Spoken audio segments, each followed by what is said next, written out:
Hello, boy. Now, what do you say? Let's make with the popcorn right away. Too much trouble and bother, yes, indeed. No, man, heat's all you need. You need more than heat, boy, according to Hoyle. You need popcorn, salt, butter, and oil. And a frying pan, or to be completely proper, you ought to have a popper. I dig it you ain't hip, old man, to Easy Pop popped in its own pan. You mean Easy Pop popped in its own pan? Now you're swinging, Daddy. Crazy man. Why don't you make it with me to the grocery shop? We'll both take a pan of this Easy Pop. The pop pop do the apple do did the pop do art. Now, give it the heat bed. That's the wildest. Easy Pop's too much, the neatest, the mildest. We'll all have a gallon in just about a minute. Popcorn, salt, and oil, and everything in it. What do you know? No muss, no fuss. There's Easy Pop popcorn for all of us. Easy Pop, man, that's real popcorn. Busy day, busy, busy, busy, busy. Too busy, too busy. Oh, Herbert. Dinner time, oh, dinner time. Too late to make dessert. Wait, it's not too late to make dessert. Never too late anymore, because now the Jell-O family of famous desserts brings you new Jell-O instant pudding that needs no cooking. Just add to milk and beat. In minutes, this terrific new busy day dessert is ready to eat. Creamy, nourishing, so delicious, and so quick, you can make it just before dessert time while the children are clearing the table, or let the children make it themselves. It's that easy. New Jell-O instant puddings are at your grocer's now. Stock up with the terrific new busy day dessert. New Jell-O instant puddings. Isn't the chicken lucky that eggs are the shape they are? Not square. Not rectangular, but perfectly egg-shaped. And aren't you lucky, too, that the eggs you buy from Kroger's are perfectly egg-shaped and as fresh as the hen can make them? Cackling fresh eggs from Kroger, gathered fresh and cooled on the spot, then whisked away in a real cool truck for grading and dating by a government inspector. Every egg graded, every carton dated in a cool grading room. From the hen to the Kroger dairy case, they're kept cool all the way, so they're grade A all the way. Guaranteed to ride high in the skillet. Guaranteed cackling fresh. Who but Kroger sells cackling fresh eggs? Nobody.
Your baby. Yours to love, protect, care for. To be sure he gets the best of milk, ask your doctor about pet evaporated milk. Come and get it. A big surprise. And you have the surprise for me? Yes, sir. It's a new breakfast cereal called Maple. From now on, you're really going to like oatmeal. Take off your hat. The hat. I want my cowboy hat. After breakfast. I want it now. You like maple sugar candy? That's oatmeal. Right. But it says here it's maple-flavored oatmeal. I want my hat. Tell you what. I'll be an aeroplane. You be the hangar. Open the door. Here it comes. Loaded with delicious maple-flavored maple. Cowboys love maple. Yep, cowboy.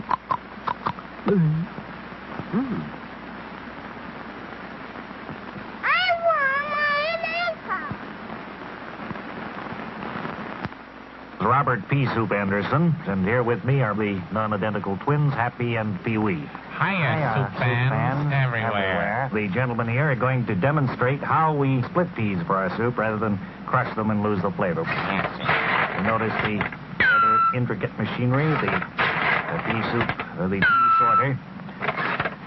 And I thought so, that one was a dud. That's right, an automatic reject feature of the machine. Now, unlike some soup manufacturers, we're not much interested in how many cans we can crank out every minute, but more in how good our soup is. In fact, when my friends say to me, Robert Pea Soup Anderson, how come no one else but you can soups with real delicious homemade flavor, I tell them it's because of an extra ingredient in every can. And that ingredient is time. It's in my delicious split pea, beef burger, cream of chicken, or old-fashioned bean soup. Try some today. Tonight. Today. A week from Tuesday. Back to present ancient Chinese pantomime, just for fun of it, Jello Tonight. Back to present small Chinese type baby waiting for dessert. Chinese mother bling baby, Jello, famous Western delicacy. Poor Chinese baby. He unable to tell if this Jello is strawberry, raspberry, cherry, orange, lemon, lime, apple, black raspberry, black cherry, or grape. Jello come in all 10 flavors. Poor Chinese baby. But Chinese mother bling baby, great Western invention. Spoon. Spoon was invented for eating Jello. Baby find this is grape Jello. Deep, dark, delicious new flavor. Chinese baby very happy. So end ancient Chinese pantomime. Is pretty good commercial, no?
Number 13 Demon Street. I am condemned to live here, to suffer on this earth eternally, as a punishment for my sin. It is said that no greater outrage was ever committed by any mortal. But should I find a crime more heinous, my terrible punishment will end.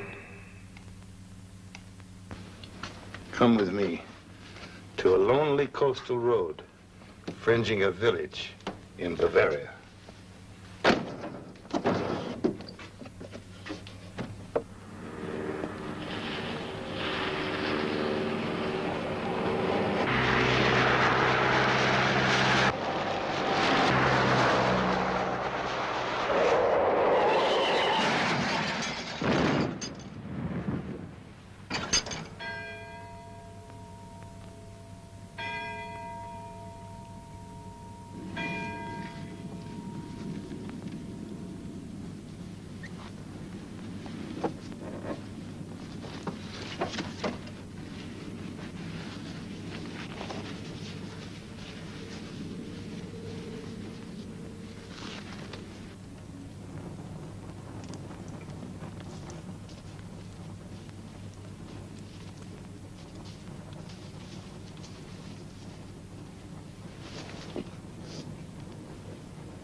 Heinz. Heinz! Heinz. Heinz!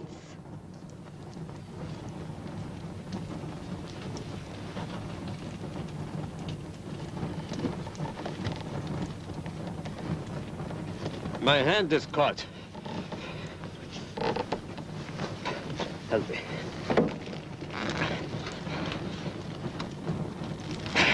It's no use. What are we gonna do? My satchel. My satchel, quick!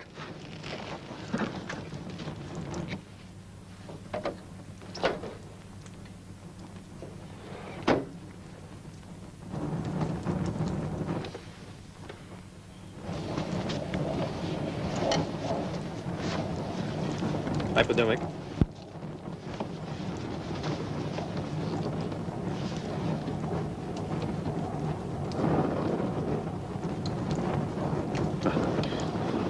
Scalpel.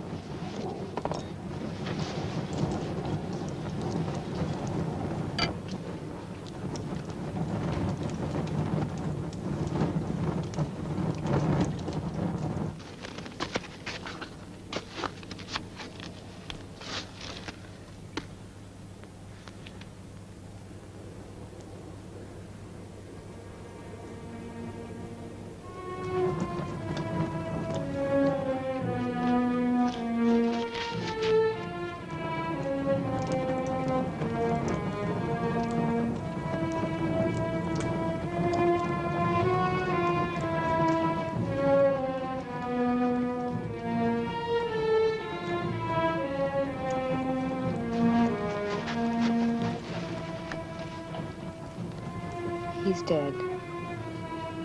Yes. And he does not need both of his hands.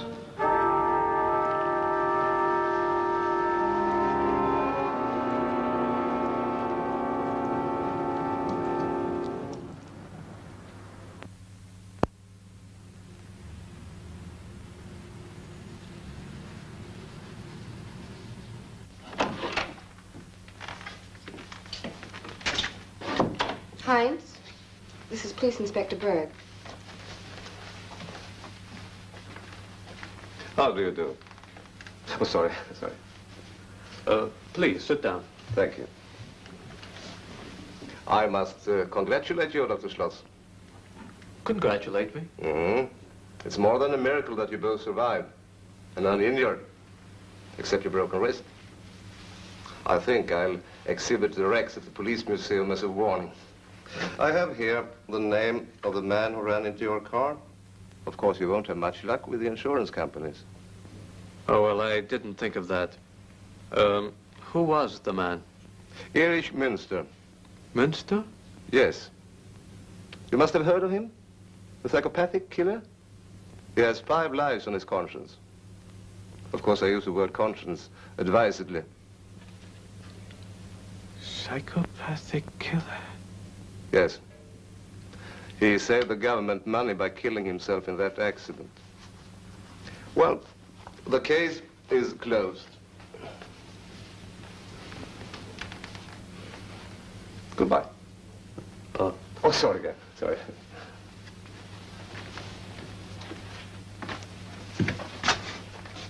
Or do you have anything else to report? Anything else? I wish I had better news for you. But a convict in a stolen car? You might try to sue the insurance company. Thank you, Inspector. Oh, pleasure.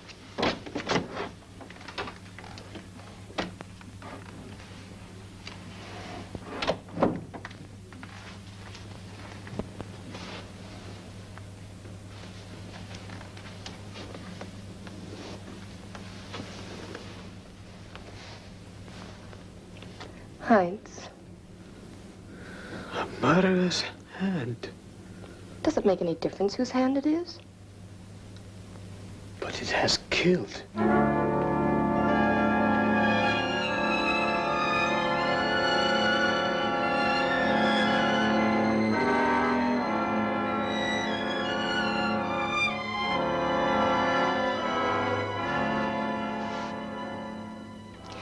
But it's the mind that's responsible, not the body.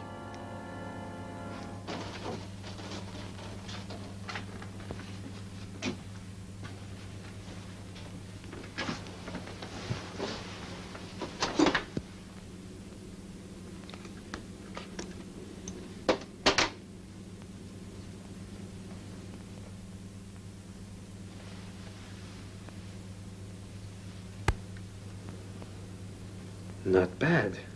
Not bad at all. What do you think? I'm too excited. Let's see.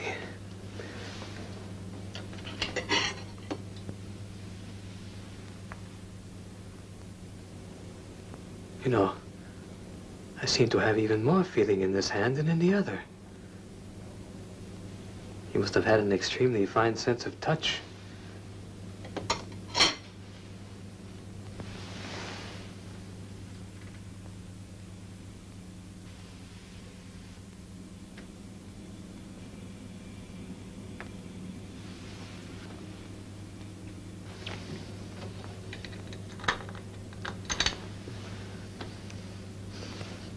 You see it? They look all right. But they are different. People will notice. They're your hands. The hands of a prominent surgeon. Well, I shall just have to wear gloves. Nurse? Hypodermic.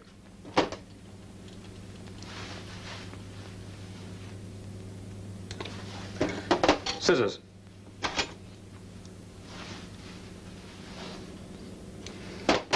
Scalpel.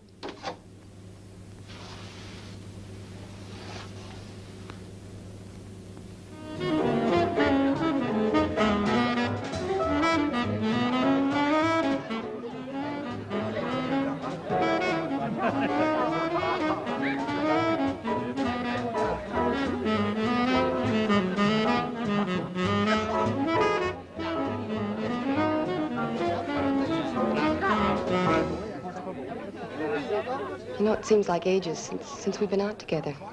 And yet it's only since... Yes. Shall we dance?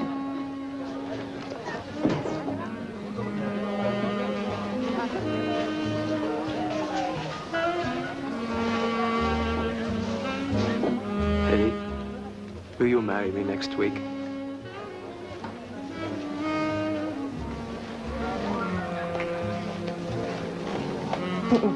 It's too long to wait.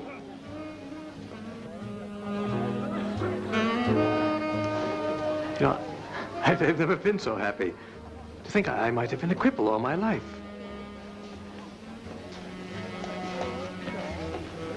Hold me tight.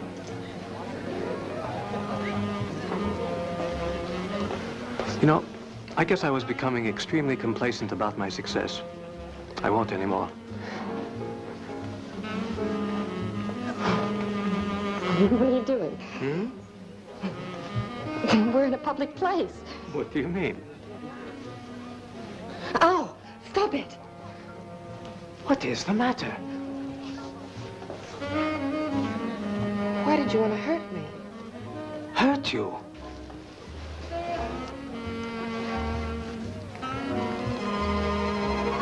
My hand. No, it can't be.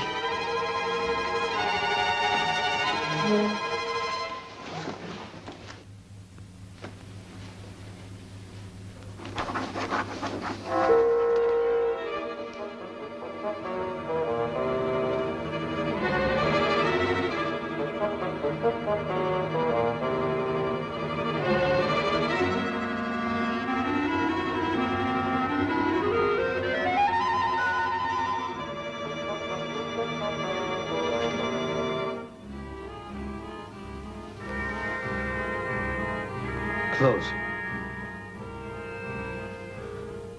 Open. Close. Open.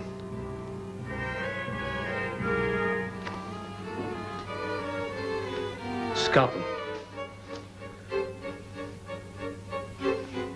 Forceps. Who is it?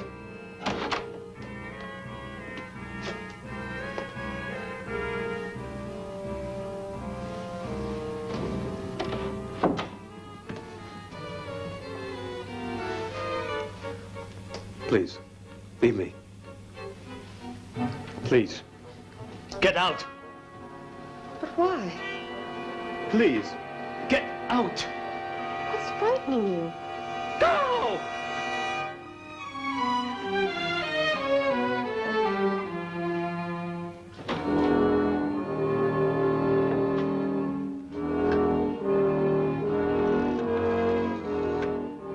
Operator, get me the police. Come on in, Dr. Schloss. Please, sit down. Thank you. This accident is still on your mind, Dr. Schloss? Yes, I'm afraid it is. Erich Münster's past has a fascination for you? Yes. Why? Well, I don't know. I've tried to analyze my motives. Yes?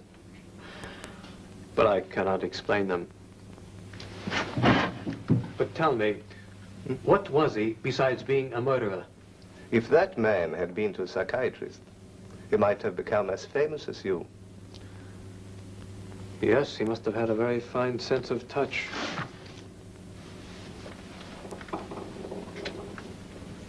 What makes you say that? Wasn't he a safecracker? No. Oh, I thought I read it in the newspapers.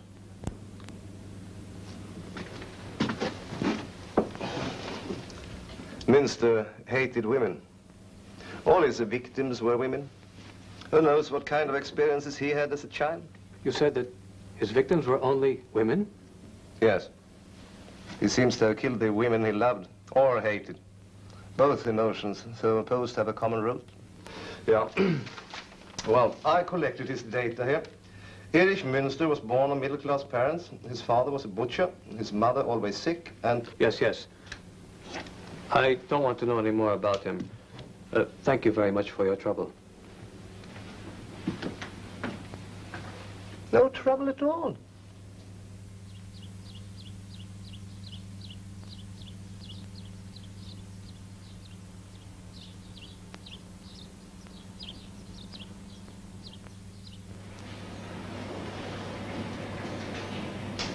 Anything wrong, Doctor? No, nothing. Nothing at all. Steady, Doctor. This isn't your first operation. Yes, I must get hold of myself.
She's dead.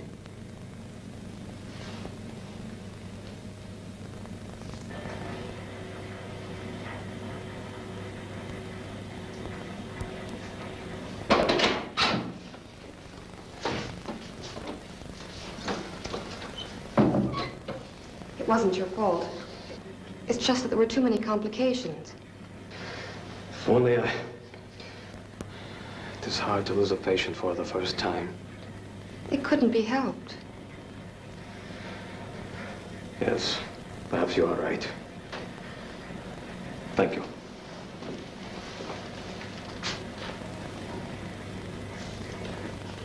Nurse, will you bring in the next patient for Dr. Schloss, please?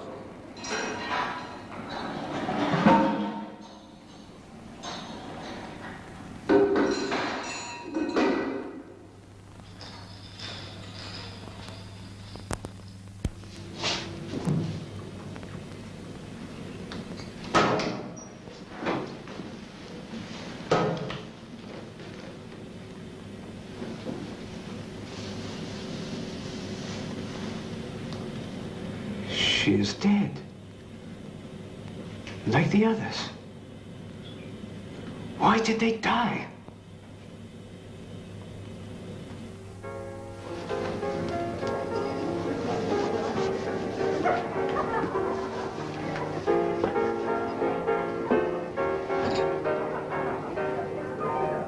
What's yours? Double whiskey. Buy a girl a drink, good looking? I'll have a whiskey too, Kurt.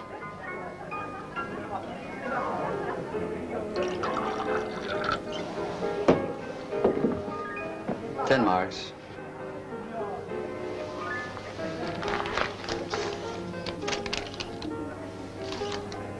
Here's to a gentleman and a scholar.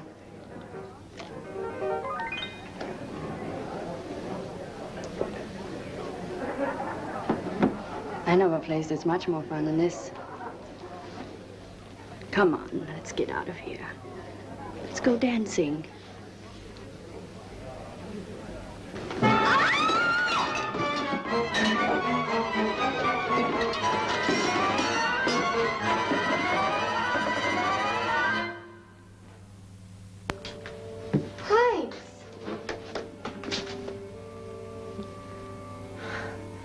I'm so glad you're all right.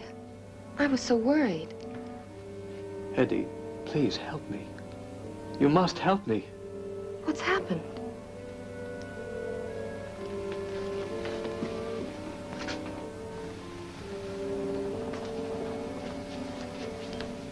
What is it? This hand. I have no control over it. You're still in a state of shock. Believe me.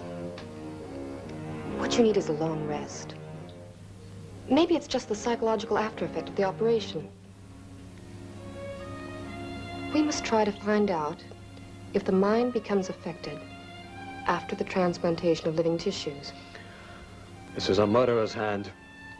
Inspector Berg told me that Erich Spinster was a psychopathic killer. He murdered women. 5 women died under my knife. 5 women. Don't you see? It's a coincidence. We can't control life. Many people die on the operating table. I know, but this is different. Tonight, I almost killed a girl in the bar. It wasn't me. It was... it.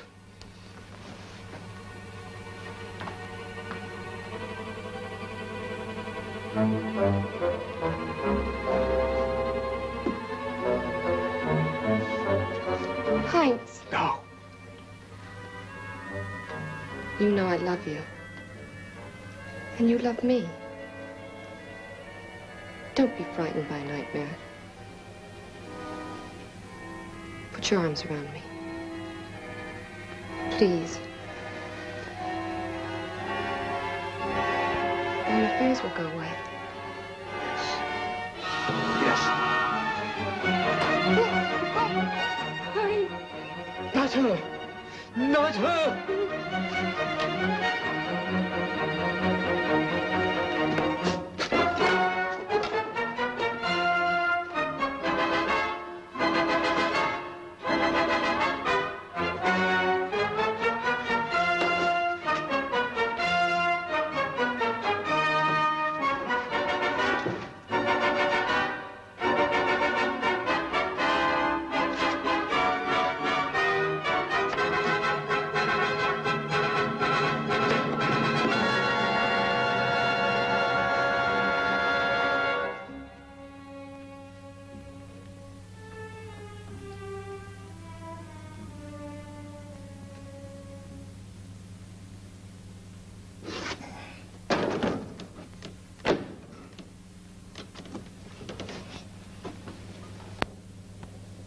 That hand was not alive.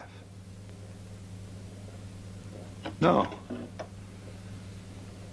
It was dead. Dead as this fire poker.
Many, many miles east of nowhere lies the amazing land of Oz, a magnificent empire created in the mind of a man who wrote a great book about it. Like wildfire in the wheat field, the fabulous tale of the Wizard of Oz spread from town to city to nation to the entire world. Although the Wizard of Oz has captivated the children of 4 generations and fired the imaginations of those youthful adults who have never grown old, although 10 million copies of the book have reached eager hands and eager hearts, no one has dared the towering task of giving life and reality to the land of Oz and its people. Every delightful character of L. Frank Baum's classic is now reborn. Every glorious adventure has been recaptured and painted with a rainbow. The celebration in Munchkinland, the flying monkeys, the rescue of Dorothy, the castle of the witch, the palace of Oz, and Dorothy's strange journey to the Emerald City to find the wonderful Wizard of Oz himself. We're off to see the wizard, the wonderful Wizard of Oz. We hear he is the Wizard of Wiz, if ever a Wiz there was. If ever, oh, ever a Wiz there was, the Wizard of Oz is one because of the wonderful things he does. We're off to see the wizard, the wonderful Wizard of Oz.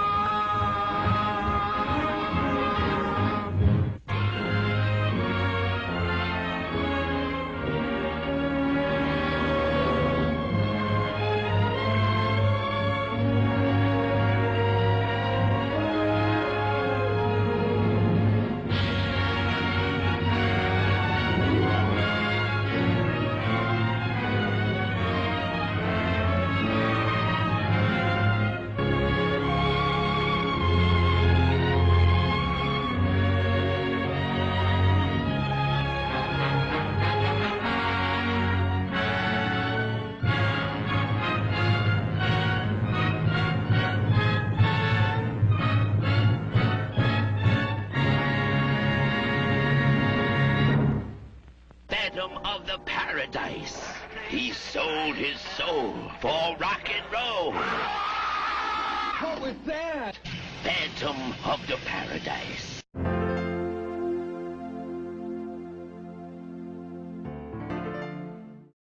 Lights out.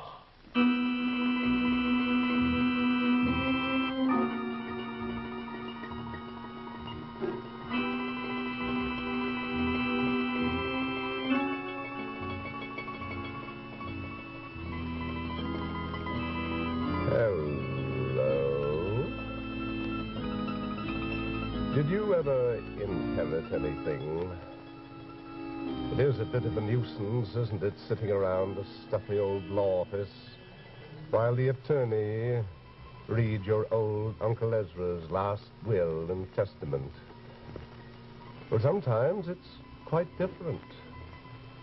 Sometimes you inherit things you can't even see from people you don't even know. So beware the strange legacy.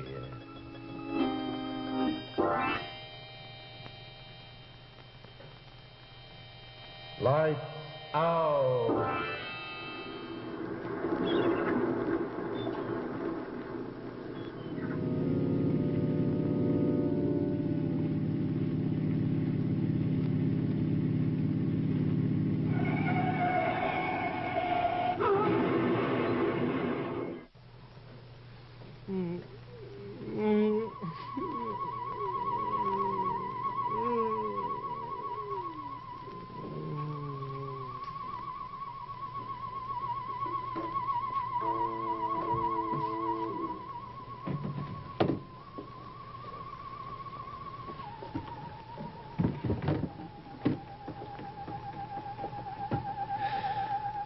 Worth going off the road for, eh, Joe? Much too close for comfort, Steve. Next time you decide to go to sleep at the wheel, be good enough to waken me first, will you? I don't like the look of that cut. Like this? I don't even feel it. Hey, Joe. You ever see anything as beautiful as the moonlight on those dunes? You better watch that cut, Steve. You're as fussy as an old woman. Well, if you'd have been a little more fussy about your driving, we wouldn't be here. We'd want to build out here anyway in this out-of-the-way spot. Puzzles me. You suppose it belongs to the old guy who found us, or is he the butler? It was my son's. Oh, pardon me. I hope you won't mind our spending the night. He's dead. And you will be too if you don't check your speed. It wasn't our speed, Mr. Lane. A searchlight caught me in the eye as I came around the curve. Now, somebody ought to tell the Coast Guard about that light. What light? Chester Bay light. There's a sign down the highway. Chester Bay light doesn't hit anywhere near the highway you were on. Oh, I'm afraid you dreamt that light, Steve.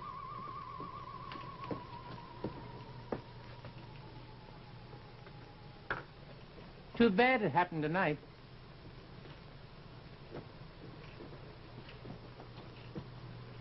Allison will be upset.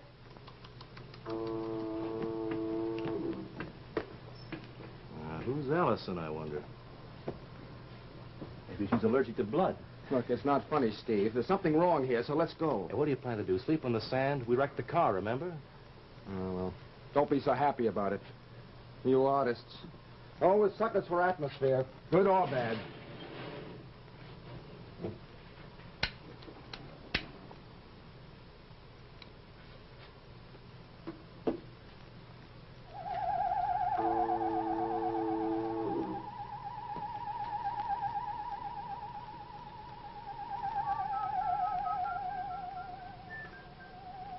Hey, Joe.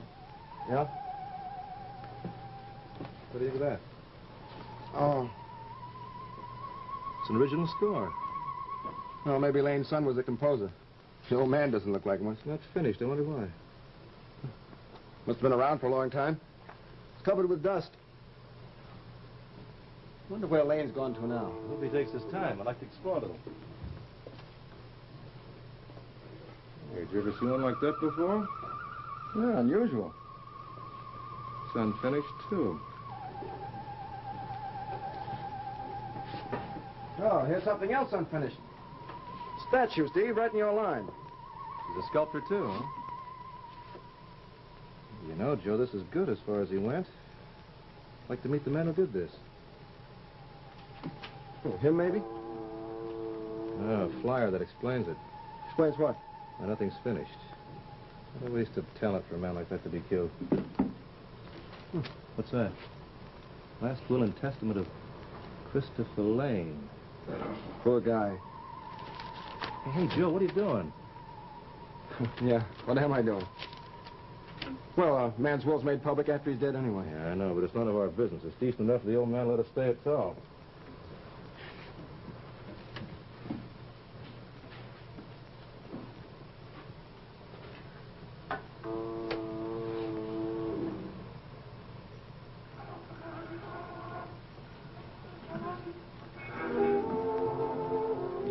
Well, at least that's normal.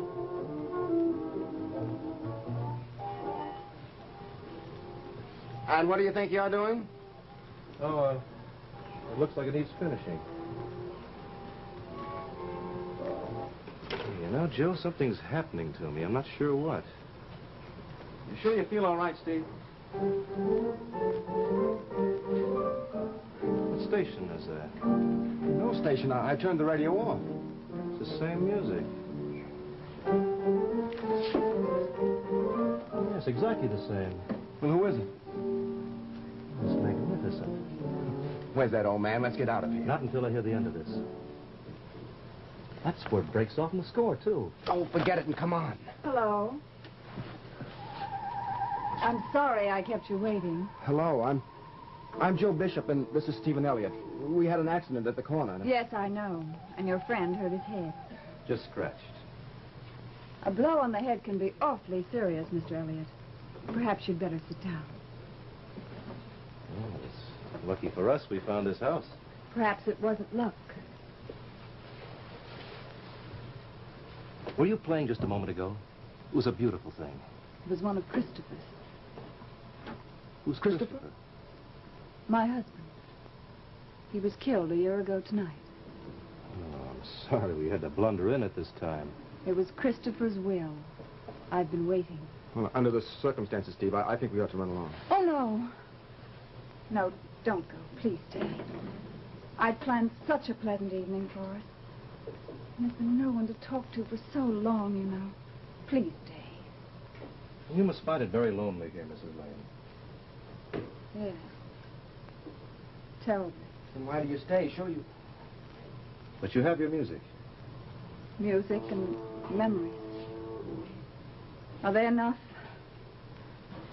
Are they? I had Christopher. His great talent. His warmth. And his love beside me. And now, all that's left is this room where he worked. And his will. You feel closer to him here, don't you? That's why you stay. Yes, I do. But that's not enough. Not enough. I can't wait much longer. You've upset her. She'll have one of her lone moods for days now. The last will and testament of Christopher Lane.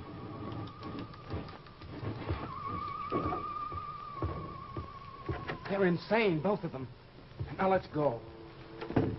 There's a beautiful woman. The whole setup's queer, I tell you. Intriguing's a word. It's almost as if they were expecting us. And how did Lane find us out in the dunes? I'm beginning to think they engineered that accident. It's a real accident that does nobody any good. She's lovely. Look, Steve, the sooner we get out of here, the better. I don't think you can leave. Nobody travels the dunes in this kind of weather. Fog. Fog, huh? How long will it last? Oh, it's difficult to say. Sometimes for days. Days? Yes? Days.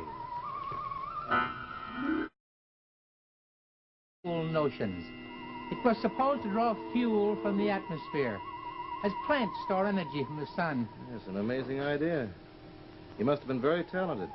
Never got him much, except Allison. Breakfast will be ready 10 minutes, Mr. Elliot. Fine.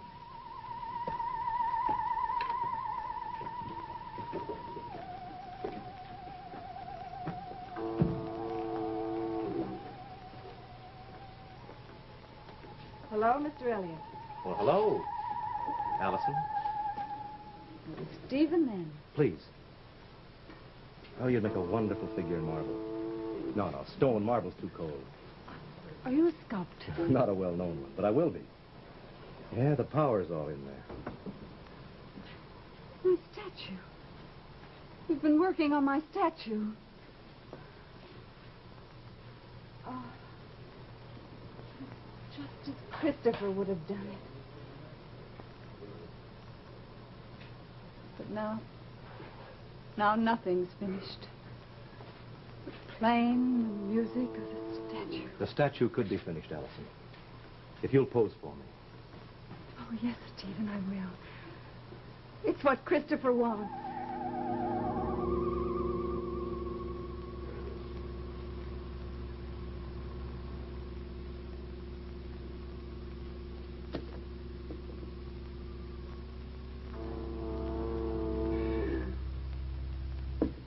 Time for rest, Allison. Oh, I guess I am tired. Where's Joe? Outside trying to push back the fog? Yeah, I hope he doesn't succeed. Why is he so anxious to get you away from here? He doesn't have my incentive to stay. No, he's not very artistic, is he? I don't mean that. I mean you. Allison, I never want to leave. Stephen, I never thought I could care for anyone but Christopher. And now I'm not so sure. Always. Just want you to know how I feel. Yes, Joe, he must be lost in the fog. All right, Joe, coming. Stephen, you'll be back? Of course, I'll just be a minute. You might be quite a while. Steve, it's me, Joe. He's coming out of it. Thank God for that. Fox lifting. Ambulance should be here any minute now. Good. Ambulance? We had an accident on the dune, Steve. Yeah, I know. It was before we went to Alice. We brought you straight here from the car. You've been unconscious for half an hour, raving like a madman. Joe. Joe, you were with me at Allison's. We stayed last night. Must have been your delirium. You've been muttering about a statue and music and Allison, whoever she is. That's my name. How did you know it? Haven't the least idea. Did you mention it to him? I didn't call her name. What are you talking about? She told it to me. Look, I know what's going on. I'm not insane. Please, you'd better go. I'll keep watch. We don't seem to be doing much good, Mr. Bishop. Come along. I'll be right outside if you need me, Steve.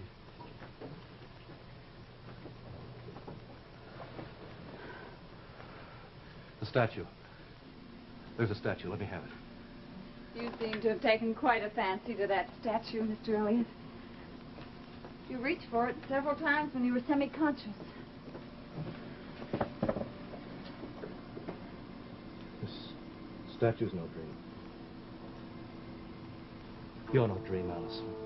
Please, Mr. Elliot, you better rest. You've had a concussion. You can't deny the house in the dunes. This house is on the dunes. You can see them from out the window. It's the same place. What happened to us, Allison? Why didn't I finish the statue? Are you a sculptor? Allison, you must remember. You posed for me. We fell in love. Please, Mr. Elliot, you'd better rest.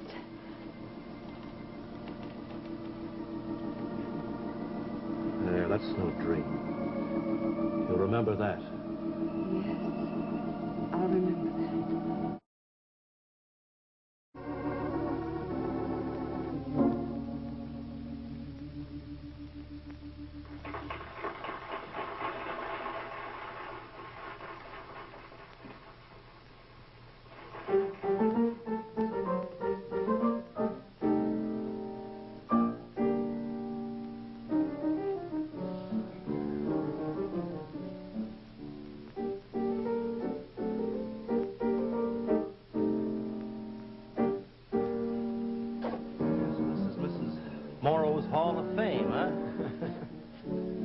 Be a celebrity to get invited. Well, you are a celebrity now that you won the Museum Sculpting Award. Yeah, it all happened 5 years ago, after that accident. But you called it delirium. Well, now, don't talking about that confounded dream. Every time you overwork, you talk about it. Joe Bishop. Hello, Bob. Mrs. Morrow's in the music room. Verstein, the composer, is playing. Oh, Bob, this is Steve Elliott, the sculptor. He won the International Award this year. Mr. Dickinson's the inventor of a new plane. A plane? It'll revolutionize flying. Top secret, you know. Does it have a rocket body? Does it take fuel from the atmosphere as a plant draws energy from the sun? How? Where did you hear such a theory? What are you getting at, Steve? Mr. Dickinson, did you ever have an accident from the Oregon coast at a place called Chester Bay? Yes, 4 years ago. I was driving back to the airport. There was a second smash-up blamed on that light. I had an accident at Chester Bay, too, 5 years ago. You stayed at the house in the dunes? It was a coincidence. I'd say it was more than a coincidence, you know. What else could it be, Steve? Doesn't our hostess' name mean something to you, Mrs. Lane Morrow? Huh? Probably Allison Lane's aunt. Listen. It's the same music Allison played. That's Verstein's new sonata. Mr. Bishop, I also heard that music at Chester Bay. But Steve only dreamt it when he was unconscious. His skull was fractured, you know. And so was mine. You trying to tell me you had the same dream? Only he finished the plane instead of the statue, and that's not all. Oh, Mr. Verstein, congratulations. Did you ever have an accident at a place called Chester Bay? Strange question. Yes, an auto accident in October 1947. I fractured my skull. Mr. Elliot and I also had accidents at Chester Bay. Elliot is a sculptor. He's been working on a statue of Allison. Allison? Adorable little Allison. Music finished. Plane finished. The statue. But you tried to convince me it was only a dream. I knew I should have gone back. Well, I was in that accident with you. Why didn't I have that dream? I think perhaps you have not got the right nature for this dream, as you call it. You know, you could be right about that. So, 3 talents, huh? And 3 men, but 1 girl.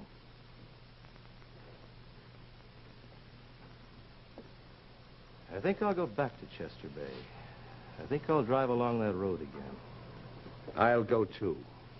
Allison, c'est charmant. I think I'll also go to Chester Bay.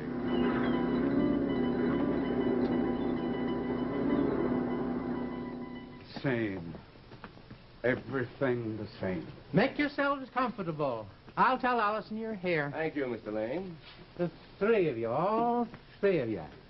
I hope it won't upset her. Here it is. This time I'll read it. Oh, yes, the will. The will of the husband. I had forgotten that. Read it out loud. Yes, do. Last will and testament of Christopher Lane. Skip the preliminaries. Here we are. My 3 talents, as I am not yet ready to render them to God, I bequeath to the first man who will undertake to complete the work which I have begun. Inventing. Composing. Sculpturing. Well, go ahead. My dearest possession, the love of my wife, Allison, I could take with me. But since her creative instinct longs to bring love to fruition in a living human being... Eh bien, go on. I hope that she will love and marry again. Well, here we are. 3 men, 3 talents, and 1... Bob, so you've all come back. Allison, I finished it. Critics have called it great music, and it is mine. Listen while I play it for you. What does he mean?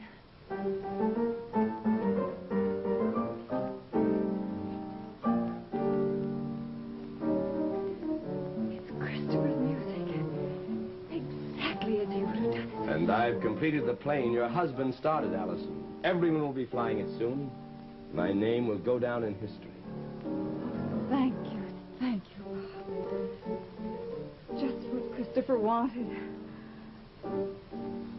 His plane finished. His music finished. And his... His statue. Finished. Why did you do that? It's not Christopher's talent I love. Something happened to Dickinson, Burstein, and me here at Chester Bay, Allison. Maybe it was a dream, maybe not. But you and I had one complete moment of reality, remember? Yes, I remember.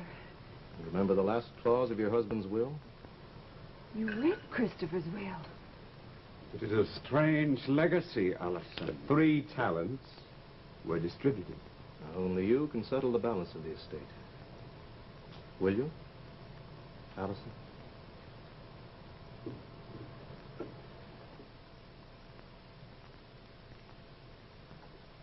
Stephen.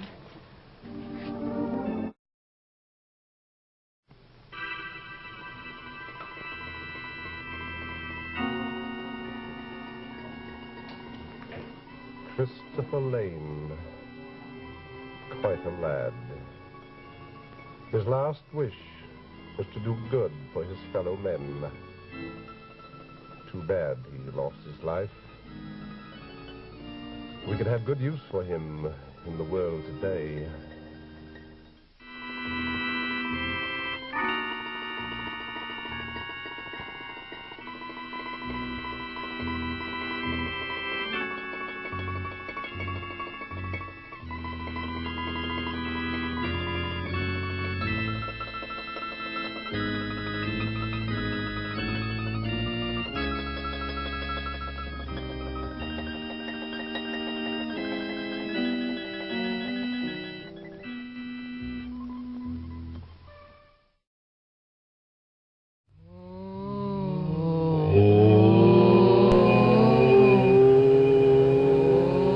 We'll be back after a word from our sponsor.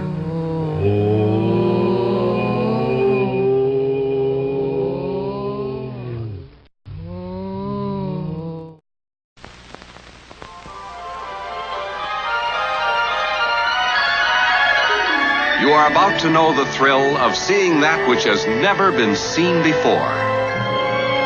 You are about to enter a beautiful, exciting, wonderful new world. The world of 1960. For the first time in history, you'll see not one,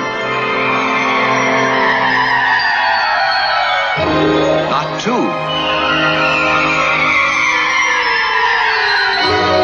but three completely new kinds of Ford cars for 1960. A wonderful new world of Fords.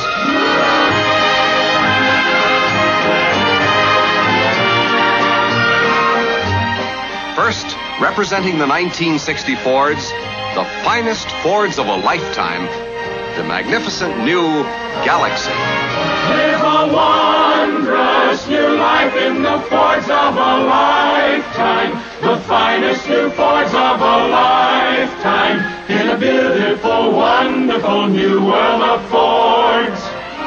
Beautiful from any point of view, worth more from every point of value.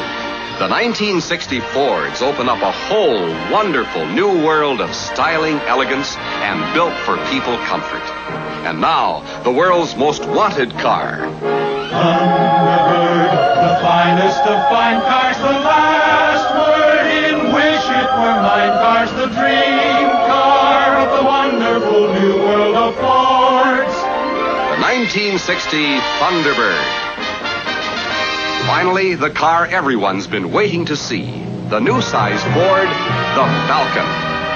The Falcon, the new size Ford Falcon, you'll find that the new size Ford Falcon's the easiest car in the wide world to own. Here's full comfort for 6 adults in a car that'll give you up to 30 miles a gallon. A new size car with a new size price. It's the easiest car in the world to own. The Ford Falcon. You can see these cars at your Ford dealer showroom now. The Falcon, the Thunderbird, and the 1960 Fords. There's a big, wide, wonderful world of new Fords. Beauty proportioned for you, Fords. Oh, beautiful, wonderful, beautiful, wonderful, beautiful, wonderful new world of Fords.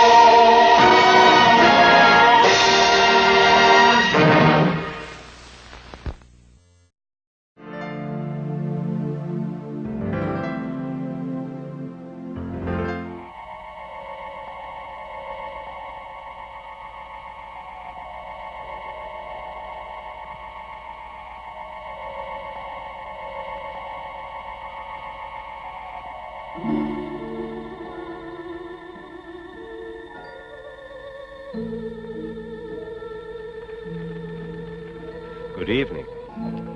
Tonight, I'm going to tell you another strange and unusual story of the unexplainable which lies behind the veil. Our story tonight concerns the dark and violent circumstances surrounding one of the most famous criminals in history. George Durst was a normal citizen of his time. A man completely average in all respects. All respects but one. I knew it. Tucked away down at the bottom of the page. Mr. Walter Durst will give the last of his lectures on clairvoyance tonight at the Cumberland Hall. What? The advertisement. So discreet it's practically invisible. I thought it was quite tasteful. I wish you'd let me deal with that side of the business. You have no head for publicity. I had such an odd dream last night.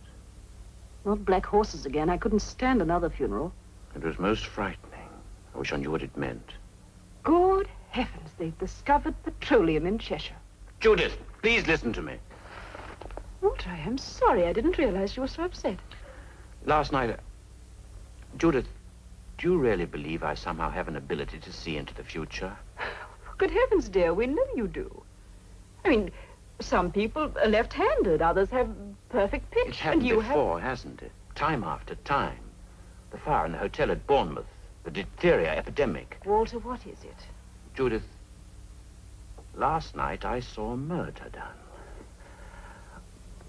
Why must it happen to me? Why not to someone who understands these things? I don't want it. Now, Walter, don't be so foolish. We have to make a living, dear, and I'm not sure that you'll be very good at anything else. I was so frightened last night. Then why didn't you wake me? I was so sound asleep I didn't like to. Just after I went to sleep, a most odd feeling, as though something were trying to get inside my head, something pushing and probing. And then an odd sound like nothing I'd ever heard before. And then the picture. Misty at first, the buildings all blurred.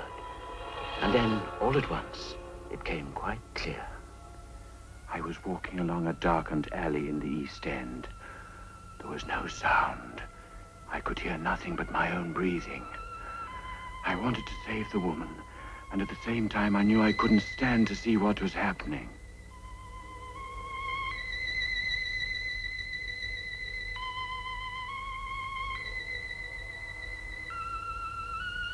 Suddenly, I found myself outside some horrible drinking house. I remember hearing the ticking of a clock. I knew it was important to see the time. My body floated as though it were no more than mist, and the light at the corner of the lane seemed to draw me to it. I felt as if something were guiding me, begging me to look up at the street sign. Bucks Row.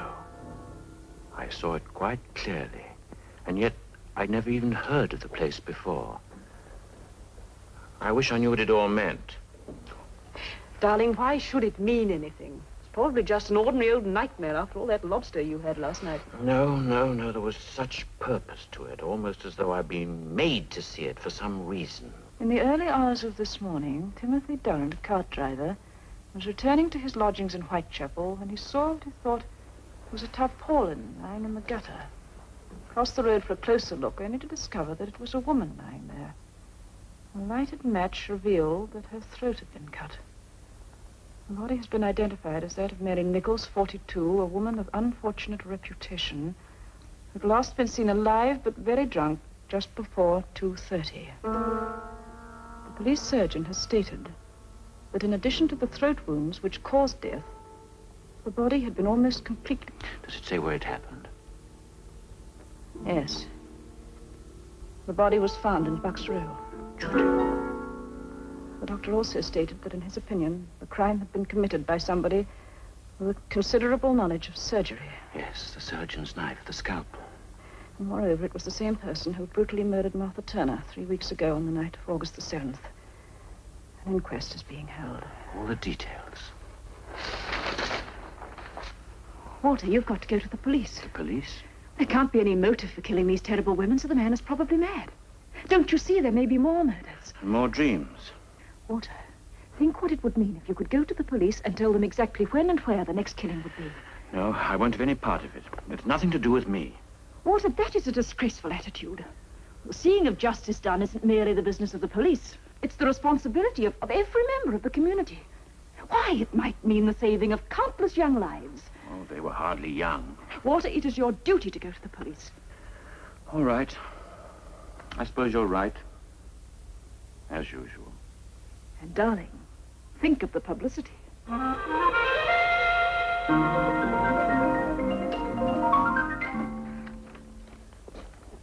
Yes, sir. Oh, good morning. I want to see someone about the Whitechapel murders. What connection? Well, it's rather a personal matter. I prefer to see whoever's in charge of the case. Right. Your name, sir? Clairvoyant? Yes. You're new, aren't you? I beg your pardon? You haven't been in before? No. Oh. Well, Inspector McWilliams in charge of the case. I'll tell him you're here. That's if you don't mind waiting a while. I mean, all those people have... A lot of money, sir. Brought them all out today. Gypsy Jim, One-Arm Nell, and the old lady with the crystal ball. She can tell us the identity of Jack the Ripper for a mere £50. Jack the Ripper? Well, that's what the newspapers have tagged him. Oh, we have them all, sir, especially on a case like this. But, Constable, I assure you I didn't come here because of any reward. Last night in a dream, I saw the exact circumstances of the Bucks Row murder. Several hours before it occurred. The time, the place, everything. Now, sir, you look a nice, sensible sort of gent. You know, the wife had the same trouble. Wake me up in the middle of the night, she would, just to tell me about these here dreams, so I got her some stuff called slumber pills. Only a cheap medicine, you know, but efficacious. Very efficacious. Never had any more trouble with her since. Thank you, Constable. I assure you will have no more trouble with me either. Good morning. Emily, don't lag behind. I wish to see someone about Jack the Ripper. My little girl has some information I know will prove invaluable. Have a seat. It happened yesterday afternoon during my usual Tuesday seance. Emily was in rapport with Liate, her little Aztec friend, when suddenly there was a swirl of orange ectoplasm. A ghastly grinning face appeared. Charlatans! Charlatans! The city of millions, once teeming with life after dark, now becomes silent and deserted with the setting of the sun. Children are off the streets with the beginning of nightfall. Women go nowhere unless accompanied by their men. Doors are locked, windows boarded up. London becomes a city of panicking individuals, no man trusting his neighbor or friend. Newspapers demand in their boldest type the apprehension of this mad killer. The rewards mount. Every available police officer is on duty. Groups of men, self-appointed vigilante committees, hunt through dark streets and back alleys. But to no avail. The man they seek might well have been a ghost.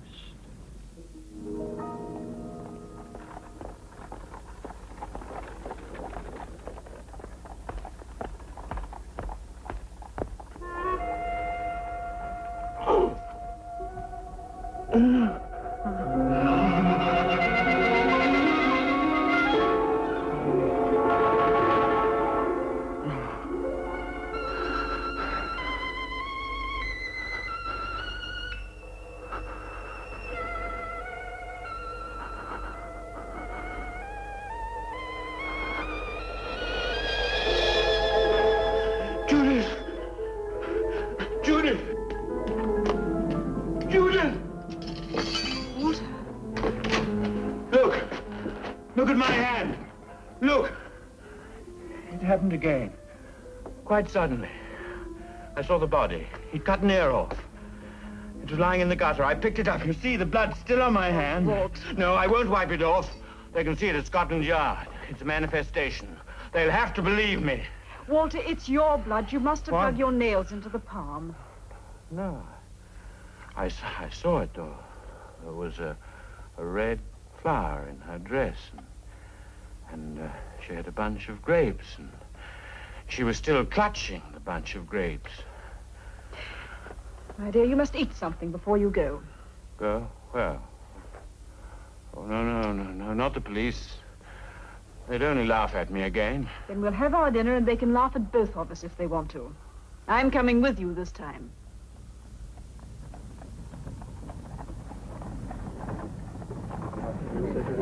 First, please, thank you.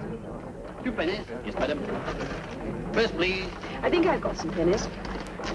Change at Oxford Circus and take... What? He's here. I can feel it. Somewhere quite near. Oh, what are you talking about? Jack the Ripper. He's here on this bus.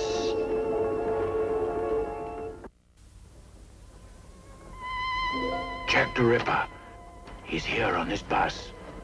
Where? I don't know, but I can feel the vibrations. It's the same man, the man in the dream. Regent Spock! Walter, are you certain? Of course. Then we must do something. Try to find him. It's vanishing. It's fading away. Regent Spock! Walter, quickly. Walter, Trujan.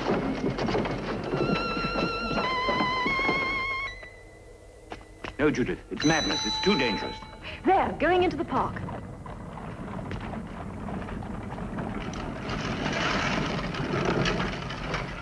Walter, don't stop me. Which way did he go? I don't know. I can't feel it anymore. Well, try. Concentrate. You must. It's no use. He's gone. It just isn't there. Oh, me so close. Well, I'm sorry I couldn't help it. Besides, it would have been madness. Now, I think we ought to go and tell the police. Tell them what? Why, that Jack the Ripper's in the park. They might close the gates. Walter, sometimes I despair of you. Come on, we're going to Scotland Yard.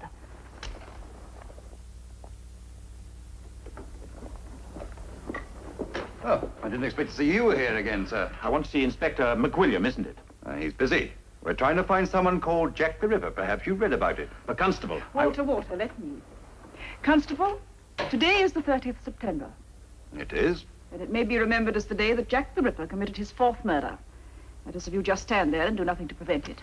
Ma'am, I have my orders, that's all. But please, you must let me see the inspector now. This afternoon, I had a vision of a murder that I know is going to take place tonight. You must understand, we can stop it, otherwise the blood will be on my hands as much as... Walter.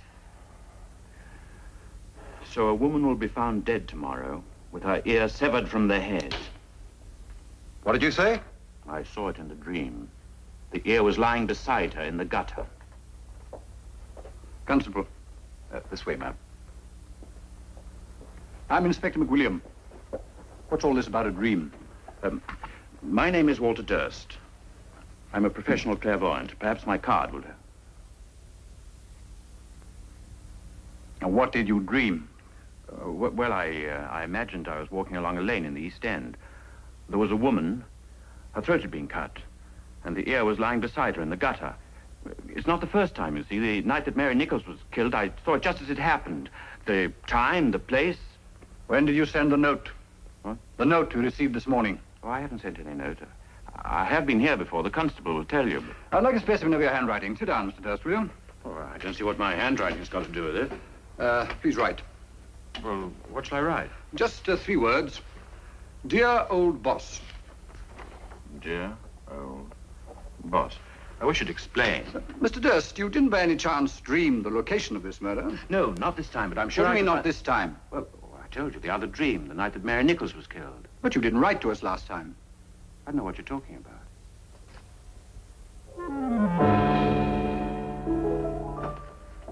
Then you must believe me, Inspector. I told you that I saw it.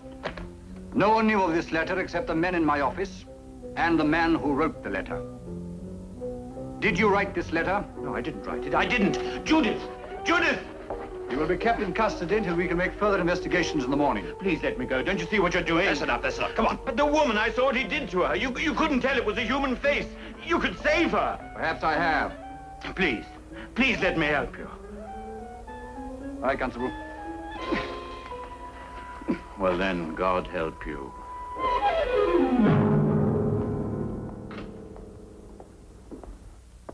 What time is it? Are you still awake? The time, please. They took my watch away. Oh, I don't know. It's a bit after 1. You better get some shut-eye. Not this night. Tell Inspector McWilliam to have a good night's rest. Tomorrow he may not sleep quite so easily.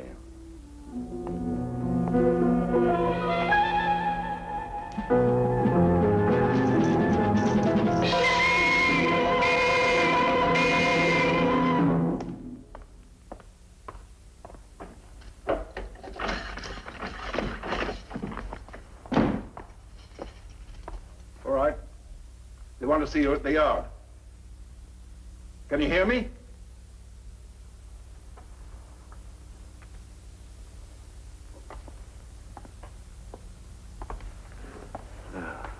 God forgive them. Forgive them.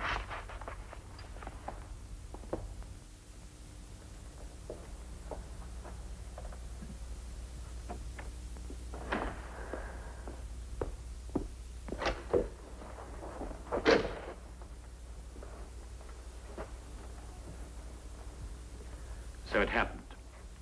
And it was in your power to save that life. 2 lives. 2 women murdered within an hour. One in a yard at the back of Berners Street, the other in an archway off Mitre Square. Both of them hacked to pieces. You were right in every detail. Every man available was on duty in the East End last night. And every suspect we had was under lock and key. It's impossible. Yet it happened. It's impossible. But you knew. How? That's a question I've been asking myself all my life, Inspector. Perhaps the answer will come later. I trust, sir, that you will accept my apologies for what happened last night. Inspector, I owe you my supreme gratitude. This was no imprisonment. It was a release. Until last night, I've been afraid of this gift I have. Ashamed because I was not quite normal. My wife had to have my courage and my convictions for me. Now I know this power was given to me for a purpose. Respect must be paid to it, and to me. I wish to heaven I'd believed you last night. Should you dream again, of course I shall act immediately. We can act now. Walter, last night? No, this was no dream. But I can find Jack the Ripper. Probably tonight. This time I shan't even ask how. Every policeman in London is at your disposal. And that won't be necessary. Shall we meet at my house at 7 o'clock? At 7.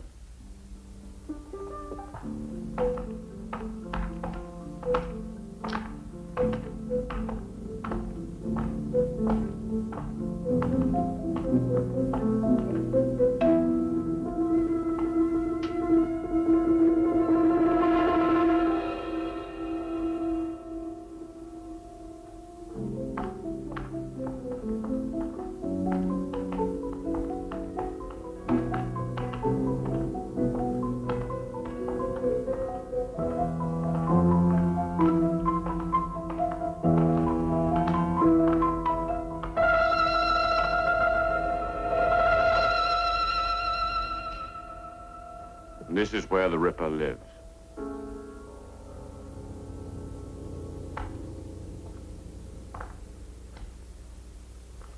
G.R. Willerton, FRCS. Do we knock? I don't know. I don't think we can wake them at this late hour. This is where he lives. It's incredible. A large house in Harley Street, FRCS. Fellow of the Royal College of Surgeons. Inspector, there's a dog lying at the foot of the stairs. Seems to be light on, sir.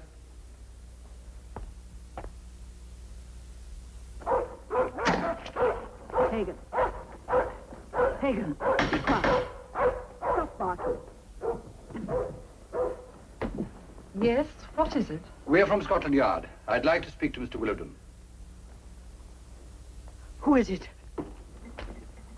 Mrs. Willerton? Yes? I'm Chief Inspector McWilliam, Mr. Durst. I'm sorry to disturb you so late, but we should like to ask you a few questions. I must ask you to leave. It is very late. Mrs. Willerton, this concerns the Whitechapel murders. It would be very easy for me to get a search warrant. The police? Mr. Willerton? No. My name is Hatherley. I'm Mrs. Willerton's doctor. May I ask the reason for this visit? I would like to see Mr. Willerton. That's impossible. Will you come into the library, gentlemen?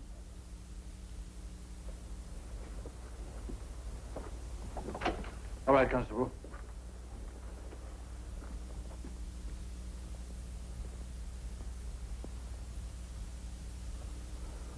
The funeral is tomorrow. I'm sorry, Mrs. Willerton. When did this happen, Doctor? Cerebral hemorrhage late yesterday afternoon. You can understand why Mrs. Willerton is very distressed. I should like to see inside. Inspector, this is outrageous. I insist you take your men and leave this house instantly. Did you sign the death certificate, Doctor? I did. May I see it, please? It's not here. It's at my surgery. Why did you come here? We have reason to believe that your husband knew something about the Whitechapel murders. Why? I am not at liberty to say. You think he's Jack the Ripper? Mrs. Willerton, I'm here to ask questions, not make accusations. Well, this is a strange... Did you notice anything unusual about your husband's behavior these last few weeks? Mr. Willerton has been I'm ill for some... talking to Mrs. Willerton. Will you please answer my question? You know, don't you? You know. Myra. Of course they know. Don't be such a fool. Why else would they have come here? They followed him. They saw the blood. Blood? Mrs. Willerton is hysterical, you understand? What blood? He was wearing his new coattails, wasn't he? I was standing on the stairs when he came in. The blood. All over his white waistcoat. Myra, I beg you. It doesn't matter now. I don't want the secret any longer. Why didn't you tell the police? He was my husband. I loved him very much once. He was so gentle then.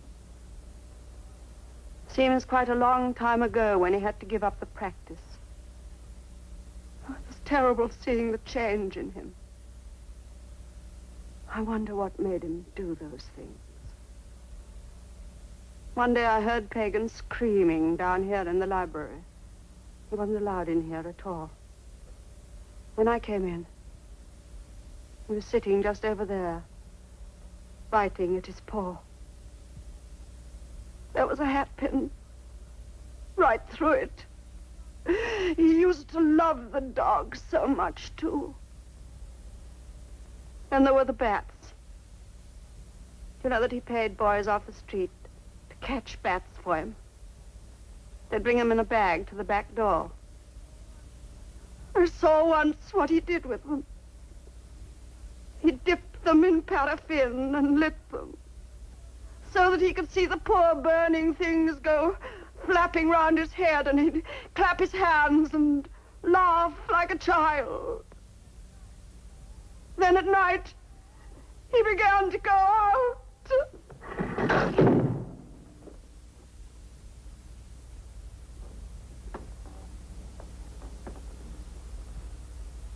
So, the funeral is tomorrow? Yes, to all intents and purposes. The obituary notice has appeared in the Times, and a few relatives have been invited to a simple service in the morning. Where is he, Doctor?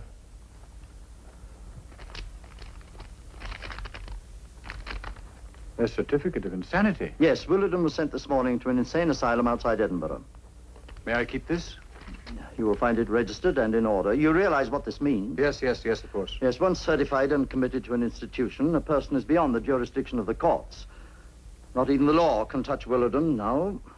Well, there's nothing more we can do. No, it's better. We should never know. And now, if you'll excuse us, Inspector, it has been an agonizing ordeal for Mrs. Willardon, and she has to rise early in the morning for the funeral. Inspector, is it a terrible thing to hope there will be more murders in Whitechapel? Dr. Willardon was beyond the reach of English law. His guilt or innocence could never be proved. But strangely enough, the slaughter in Whitechapel ended that night. Jack the Ripper never claimed another victim. But what of Walter Durst? How does one explain his gift of precognition, his ability to foretell the future? How could he foresee in such detail the victims and the circumstances surrounding their deaths? He'd never seen any of the women involved. He'd never even been to the places where they met their death. And most of all, how was he able to lead the police to a man he did not even know existed? There is no explanation known to us, but this we do know. On that night, over 70 years ago, ended a reign of terror unlike any known before or since. Please join me again for another journey into the world of the unexplainable, which lies behind the veil. Good night.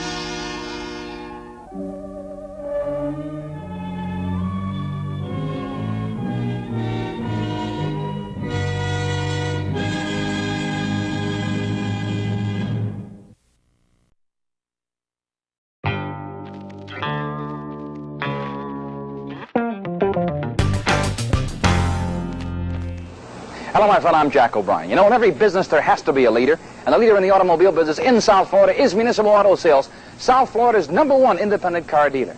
You want the best for less, you'll find it at MAS, and we're open all day, every day, from 8 o'clock in the morning till 10 o'clock at night for your shopping convenience. Come on out and see us. We guarantee you to save you money on a better automobile. Prices on 63 and 64 Chevrolets right now at MAS start at $16.95. Here's a 1964 Chevy Impala Super Sport convertible. Automatic transmission, V8 engine, radio, power steering, beautiful car. Buy it, $23.95. Right now at Municipal Auto Sales, headquarters for late model, one-owner-like new cars in South Florida. This one, a 1963 Ford Galaxy two-door hardtop. Automatic transmission, radio heater, power brakes and steering, $17.95. One of 100 Fords on the 4 big lots. Last one here, a beauty it is too. Here's a 1960 Ford Ranch Wagon, automatic transmission, radio heater, low price is $6.95. Look for you later. We're located 3 blocks west of 27th Avenue on Northwest 36th Street. That's Municipal Auto Sales. Thank you.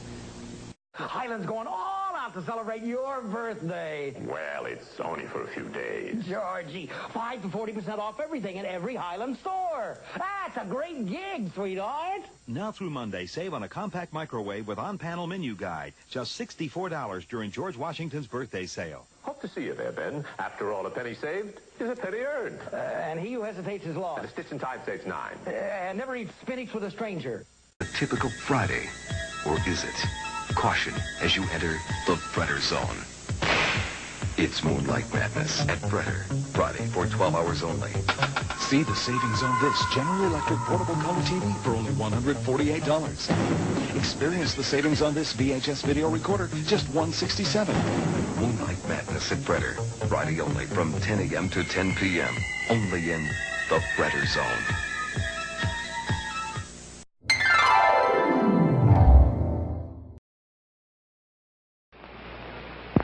You're about to see an incredible human document. An encounter with forces that no one on this earth really understands. You may find it shocking, impossible. But it is nevertheless evidence of a universe beyond the power of our 5 senses.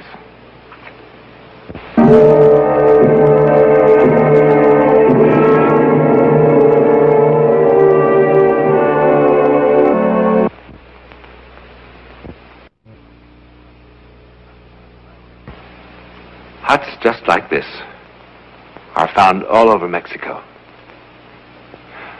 Well, not exactly like this. For here high in the Sierra Madres, 100 miles south of the Rio Grande, a strange thing has been happening. Something very strange.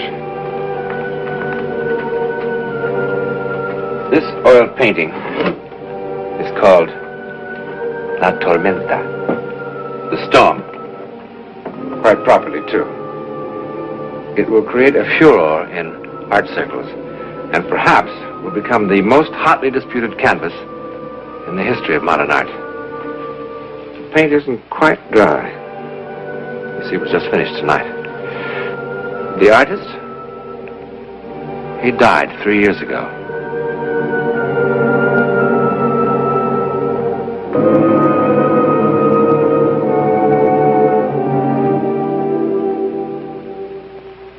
Well, I don't know, honey. It says so pretty clearly right here.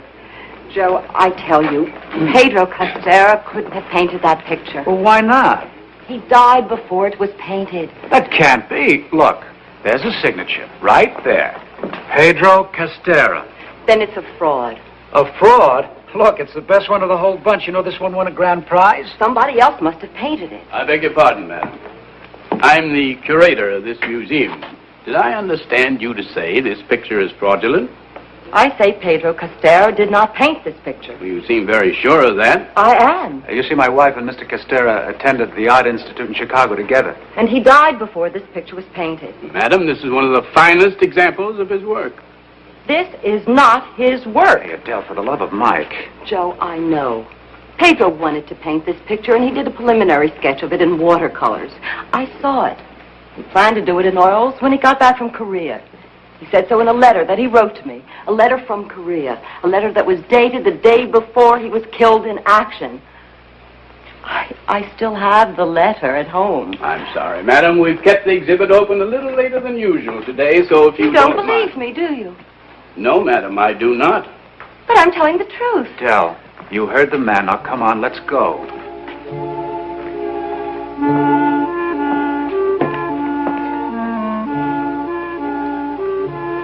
Couldn't possibly have painted this picture.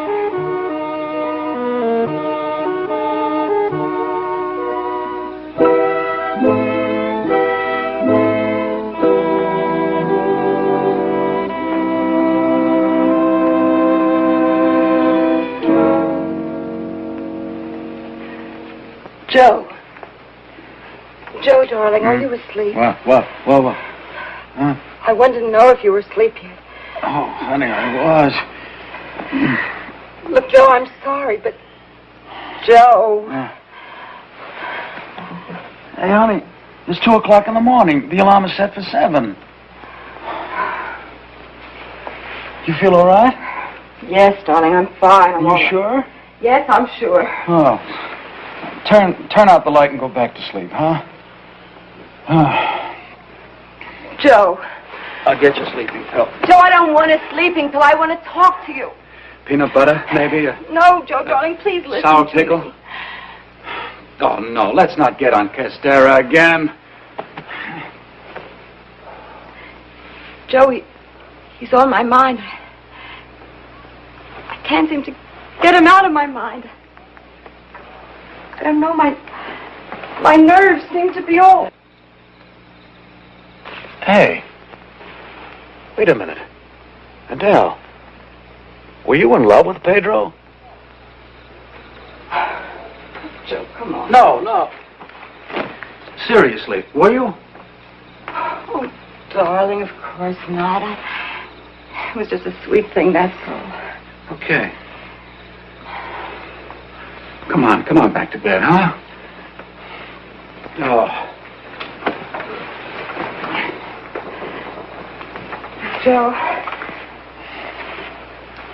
Joe, I've simply got to find out who did paint the storm and why they painted it. Oh, you're absolutely convinced somebody else painted that? Absolutely.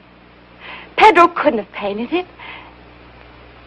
And yet there's nobody else that could have. Well, maybe Castera came back from the grave and painted that picture. Oh, that's ridiculous. Isn't it? You bet. Well, maybe one of the students copied it. 1,000 things could have happened. What are you worried about?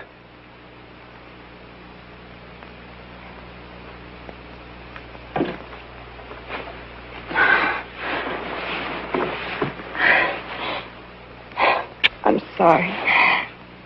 But suddenly I feel so disorganized. Well, honey, you know that's only natural at a time like this. It's not natural. I didn't feel this way until I saw that picture today. Well, sweetheart, life is full of unexplained little mysteries. Joe. San Luis del Cordero is only 100 miles past the border. Well, so what? Well, I want you to take me there. What for? We see, that's the town where Pedro was born. Oh, honey, please. Joe, you've got to help me. Sweetheart, it's going to be too dangerous to be that far away from doctors now. Please, I must. I simply must. Okay. All right. Well, hey, if we don't see Yellowstone National Park, maybe someday our kids will, huh? All right.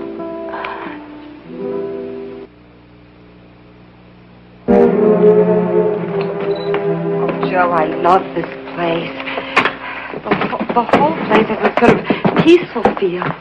Jorge, trae flores para la señora. Oh, wait a minute, here. Thank you. Are you still sorry you came? Well, I will let you know in just 1 minute. This is our finest room, senor. But maybe I'll give you softer bed. No, it's okay, really. It's just like home. I sent for flowers for the senora. Thank you. Senor, do you know the Senora Castera? The mother of Pedro Castera? Yes. Pedro was a friend of mine. We went to art school together in Chicago before the war. See? Pedro was a fine boy. Yes, and a very fine artist. My husband and I just saw one of his exhibitions. See? Senor, do you know where the Senora Castera lives? Oh, si, senora. At the hacienda at the end of the road. If you are friends of Pedro, she will be very glad to welcome you. The senora is very good. Since the paintings of Pedro sell for big money, she helped everyone in the village. Well, I'm sure that's what Pedro would have wanted her to do with the money. Si, senora. Con permiso. Joe, let's go right now. Sure. We will go right now.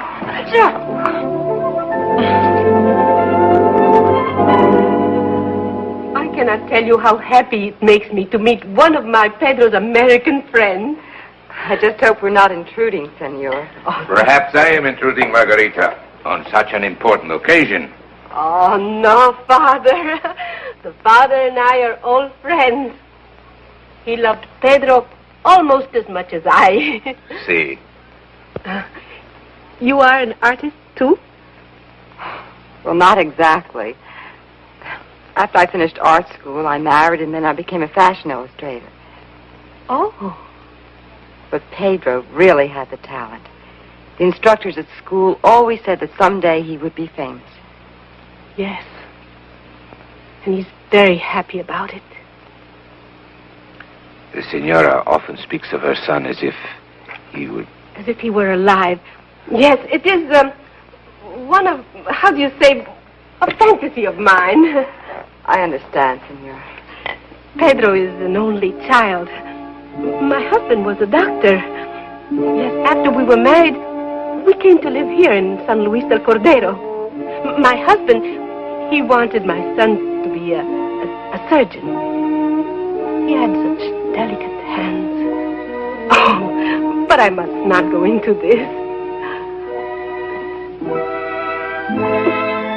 Senor is admiring one of Pedro's watercolors? What? Yes, I am. Adele.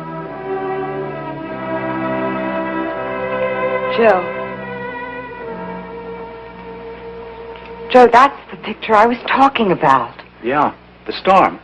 Yes, that is what Pedro called it, the storm. It won the Grand Prix in Paris last year. Many times I've been asked to sell it, and for much money. But this I cannot do. No. Senor, there's something I don't quite understand. Something that perhaps you can explain. See, my dear. I saw this picture once before, in 1951. Pedro planned then to paint it in oil, and yet I'm so sure... You are so sure of what?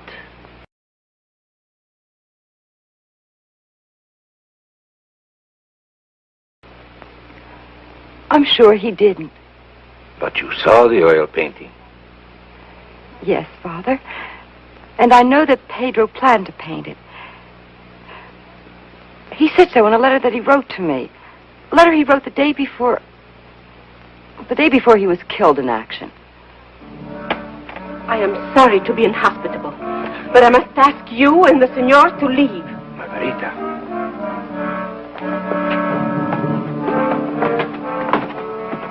Please leave.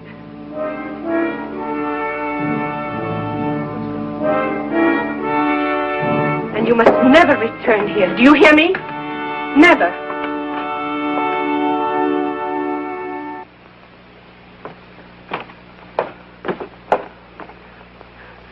They must not find out. Please, look, it's no use getting yourself all worked up over it. Please. Look. We'll have a good dinner tonight, and tomorrow morning we'll go. All right? Key, please. I'm very sorry, senor. I make a mistake. Your room, senor, it was reserved.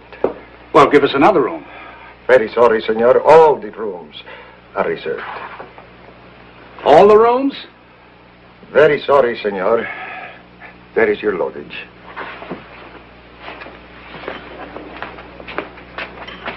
Well, how do you like that? In plain words, you just want us to get out, is that right? Senor, it is difficult to explain. Joe. Huh? Don't argue with him. I'm not arguing with anyone. I'm going to find out what's going on around here. Now, look, just an hour ago, you gave us the finest room in your hotel, and now you're kicking us out? Why? It's difficult to explain, senor. What do you mean you cannot explain? What is this, some kind of bum's rush or something? Senor, please, do not make trouble, senor. He's making the trouble. Now, look, we've come a long way. My wife's going to have a baby. She needs rest. Senor, believe me, you must go from our village for your own good. Well, why? What have we done? Our people do not want you here, senor. Joe, I'm not tired. Let's just get our baggage and go. Okay. Madame Lafarge is giving me the creeps. Come on, Joe. I'd like to punch somebody right in the nose.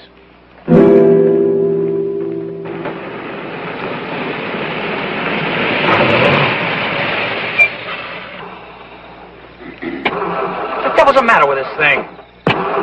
You're flooding it. Wait a minute. I just want to get out of here. I don't understand it. Everyone was so nice to us when we came here. Why did Pedro's mother get so angry? Why is everyone acting so strangely? Oh, Joe, you don't think Pedro is alive and living here in this village, do you? Honey, I love you, and I love myself.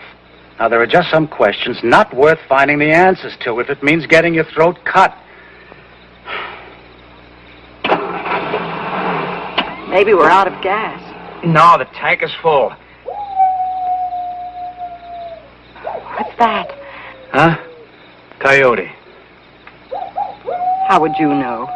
Oh, honey, there's got to be a logical explanation for something around here. Joe, I'm really scared. No. Come on now. We'll be moving in a minute. Buenas noches, señor. Señora? What are you doing back there? I know about painting. What painting? What are you talking about? Painting of Pedro Castera, señor. What do you know, Juanito? Look, Adele, I don't care what this kid knows. I'm fed up with this whole bit. Now, look, Juanito, just open the door and get out. I show you, señor. Muchas gracias, but no thanks. Just open the door and get out. Juanito, what will you show us? What you came here to find out. You turn, see? Drive that way. Juanito, do you understand plain English? Plain English? Yeah. Sí, señor. Good. Open the door and get out. Sí, señor. You turn, see? Drive that way. What am I going to do with him? You know afraid of Juanito, señora? No, Juanito, I'm not afraid. I'm afraid. You turn, señor. Drive that way. Go ahead, Joe. Adele, where's the logic in this? I don't know. For the Adele, just go ahead. Oh.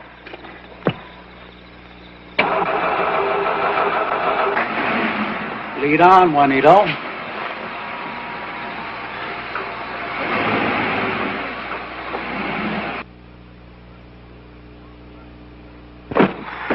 Señora, come. Oh, how do you know this kid's on the level? Maybe he's leading us into a trap. Juanito friend to señor and señora. Yeah, so was everybody else in this town when we arrived. You know, I wish we were right now home. Watch.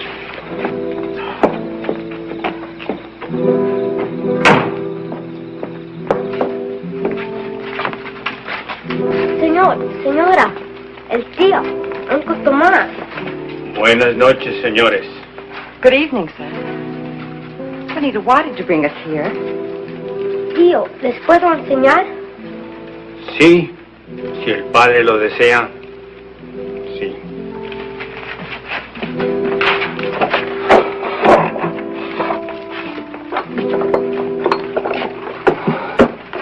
See, paint. They're oils, just like Pedro used for impasta. In fact, I think these were Pedro's. Señora, son de Pedro. What are they doing here? Did you paint the store? Juanito. Dice la señora que si tú pintaste la tormenta. Sí, señora. Well, now that solves a mystery. Everybody in the village knew this, and they didn't want anybody else to find out.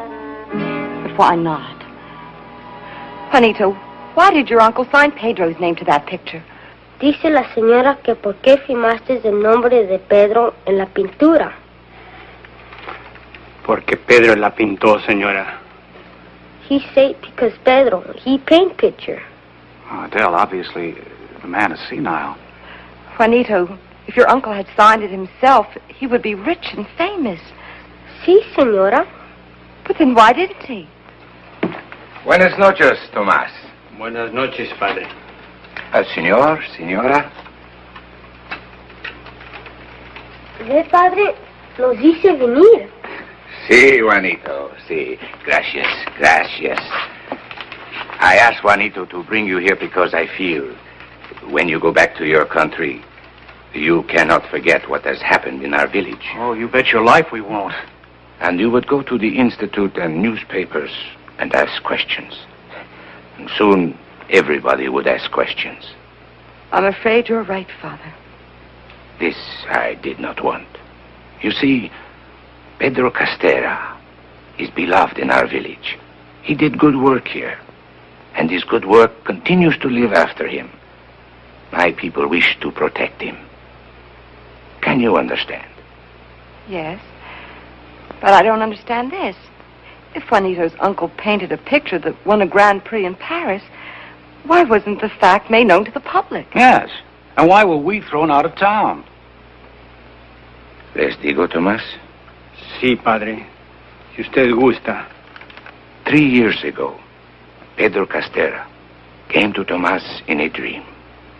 He told him to take canvas and oils and paint the storm. A few months later, it was done. And thus, a so-called miracle occurred. A miracle our people vowed to keep to themselves, to share with no outsiders. I'm sorry, Father, but it doesn't sound like a miracle to me.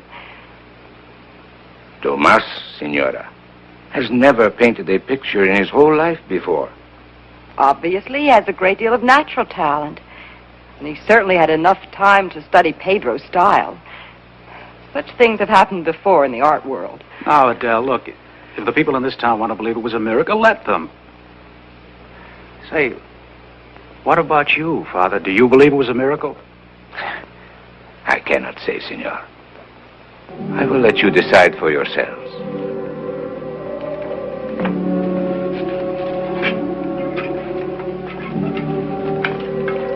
Tomás, por favor, mírame. Tomás is blind, my friends. He has been blind since birth. If you had to define a miracle, what would you say? Well, I suppose something like any effect in the physical world which surpasses all known or natural powers. It is therefore ascribed to a supernatural agency. A miracle? What do you think?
And now, a word from our sponsor.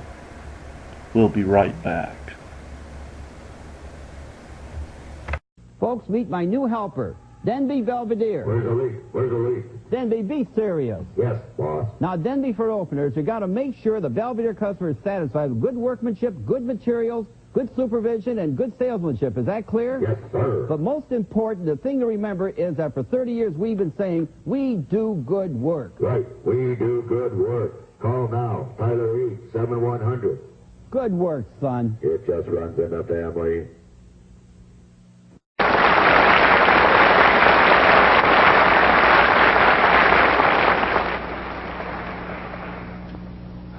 Well, folks, it's nice to be back.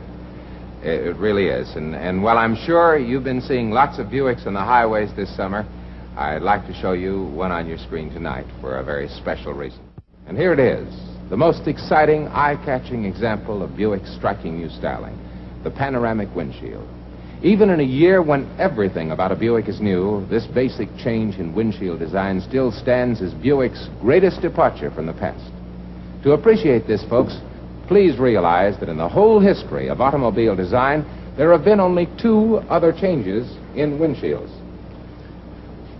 The first cars had no windshields, you know, so first they put them on as an extra, straight up and down, just like you see right here. Then, about 20 years ago, came the second change, and they introduced slanted windshields like this. You'll notice that on this one, the side pillars or corner posts sloped forward like this, which obviously reduced visibility. Now, they stayed with this design for about, 20 years. And they stayed with this one for about 20 years. And just as the old straight up and down style gave way to the slanting windshield, that's this one over here. Well, this one is going to give way to this one as fast as the rest of the automobile industry can make the change. So take a look at the style of tomorrow, which you can get on a Buick today. And what does that mean to you? It means that this 1954 Buick will be in style next year and for years to come. And you can get this styling in the future on this Buick Special, the lowest priced car on the market with a panoramic windshield. In fact, this Buick Special 2-door, 6-passenger sedan is a beautiful buy, a tremendous value for a flock of reasons. There's the brilliant, performing, brand-new V8 engine. There's Buick big car room. There's real luxury-laden comfort in its deep, soft seats, upholstered, mind you, in nylon. And, of course, this Special, like all Buicks, gives you the famed $1 million ride. Actually, it's a little hard to believe that you can get so much for the low price that you'll find right here. Yes, folks, when you take a look at this tag, be prepared for a pleasant surprise. You'll find the price on this Special, and I mean the local delivered price, excluding optional equipment and local taxes, if any, but including delivery to your TV station city. You'll find this price actually lower than some models of the so-called low priced. I ask you, friends, with values like these, is it any wonder that Buick moved into third place or that Buick strengthens its new standing each month? But try this Buick yourself. Thrill to its wide-view panoramic windshield. Sample great performance. And ask your Buick dealer about the big 3-way bonus you get by buying a Buick right now. See him tomorrow. And now let's go back to the Century Theater where we'll see what's happening with Milton and his big publicity idea.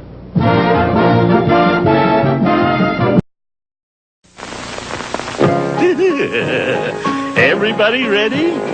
Comic books and rubber bands, climb into the treetop, falling down and holding hands, tricycles and red pop, pony rides and Sunday nights, roller skates and yo-yos, fairy tales and snowball fights, climbing through the window.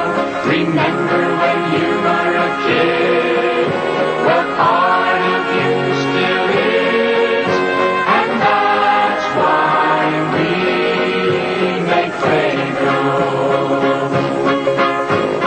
Play-Doh,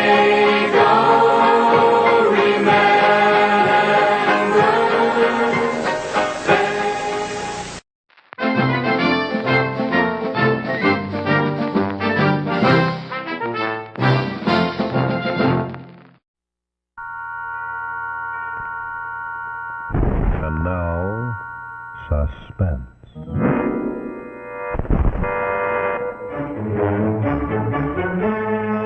Your Autolite, world's largest independent manufacturer of automotive electrical equipment. Autolite makes over 400 products for cars, trucks, tractors, airplanes, and both in 20 cents from coast to coast. Autolite products include dependable stay-full batteries, battery cable, starting fuel pumps, bullseye seal beam headlights, horns, distributor caps, distributors, coils, and a complete line of ignition-engineered light spark plugs designed for every use, from the sturdy, heavy-duty sport type to the world-famous standard and resistor. Autolite serves the greatest names in the industry. So from bumper to tail light, you're always right with Autolite.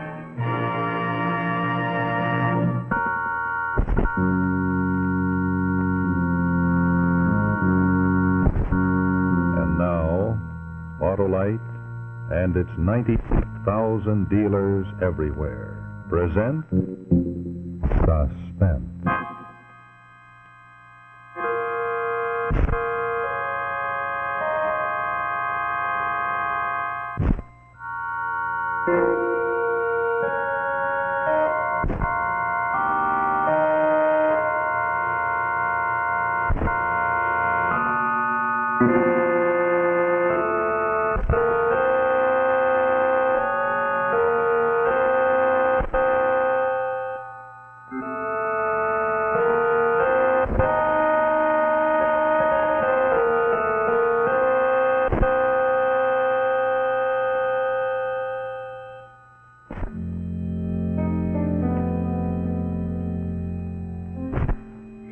Just think. This was my wedding dress, and that was before me.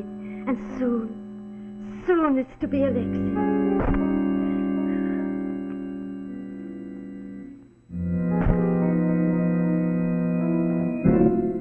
Go and get the wedding veil, Maria. And don't let it drag on the floor, do you hear? There, Taki, no one announced you. How good it is to see you. I came as soon as I heard. Get along, Maria.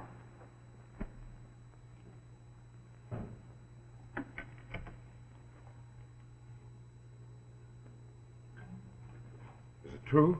She's to be at the Foreign Office at 3 o'clock. Her passport is ready. I've done all I could to expedite it. Why should there be so much trouble? She simply wants to join her fiancé in Sweden. Simply, Madame Constantia. One must never use the word simply in our country.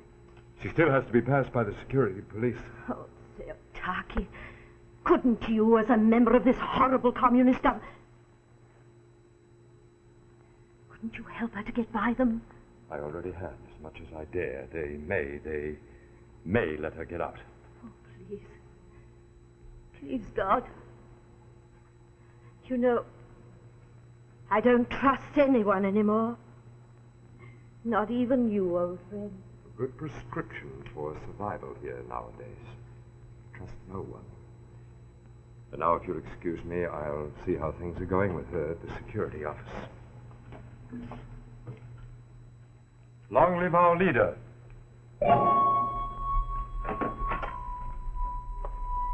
Excuse me, comrade.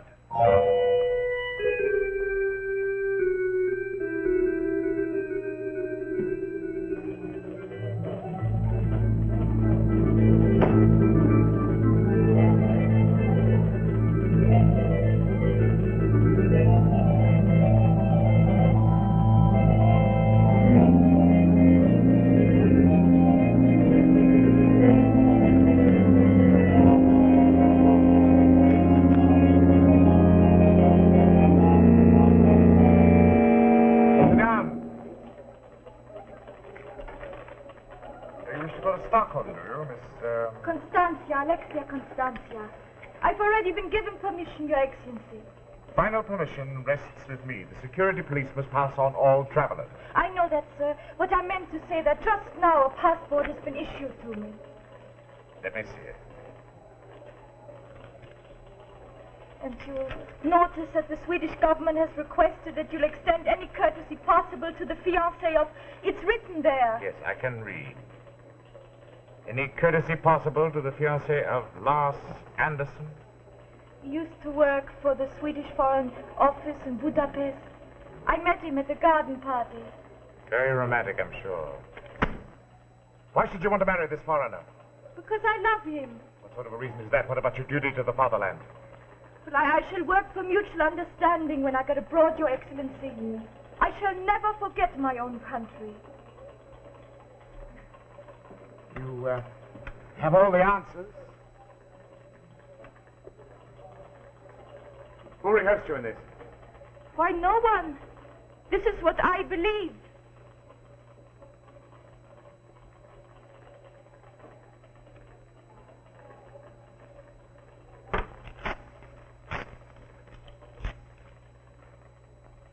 Well, Alexia Constantia, what have you got to say to that? It is the wish of my country that I remain. I shall, of course, not protest. Because it would do no good, you mean? Because you must feel that I can be more use here than in Sweden. A most impressive performance, Miss Constantia. So you are willing to renounce your beloved, is that it? My country wishes it, yes.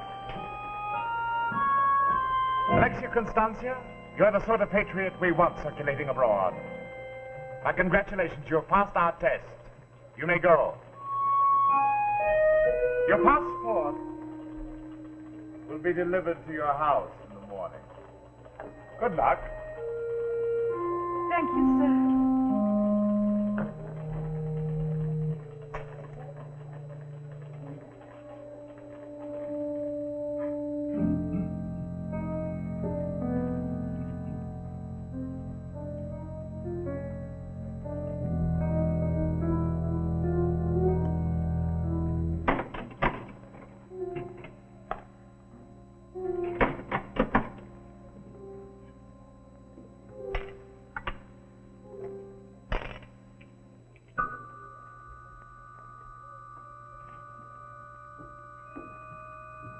Alexia, I'm here at the gate.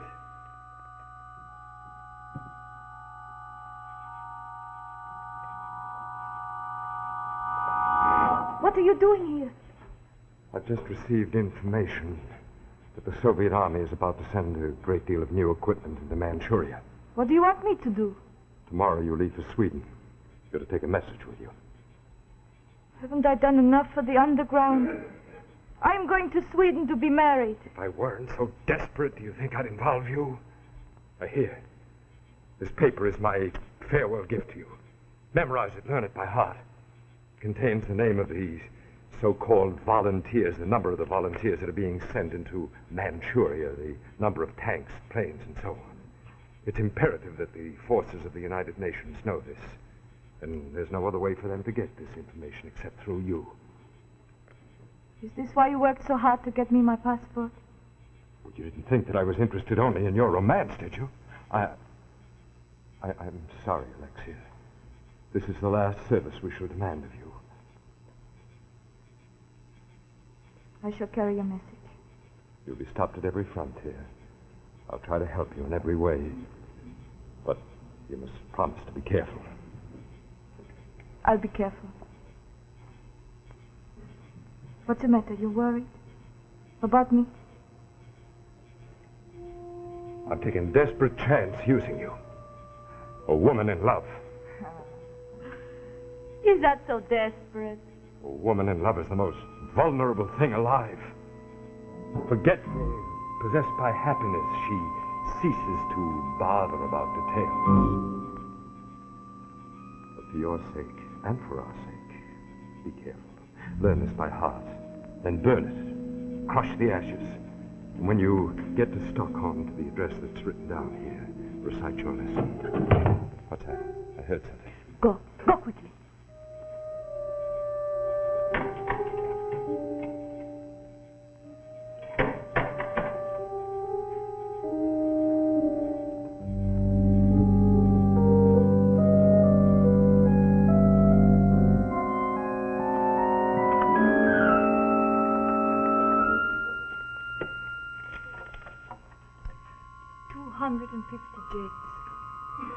350 times.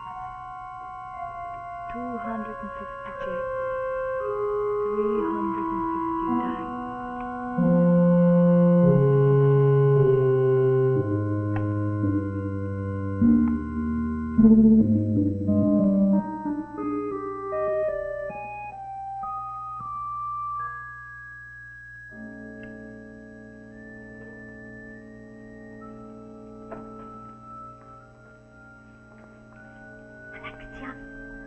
Alexia, wake up.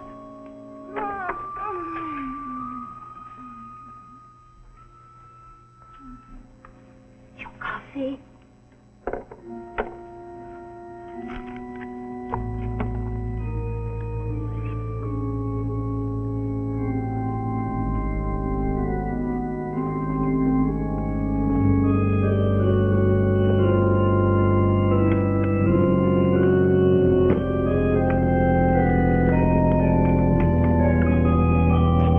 Railroad station. Put it in her compartment. 42. She'll be there presently. Wake up, Alexia. Wake up.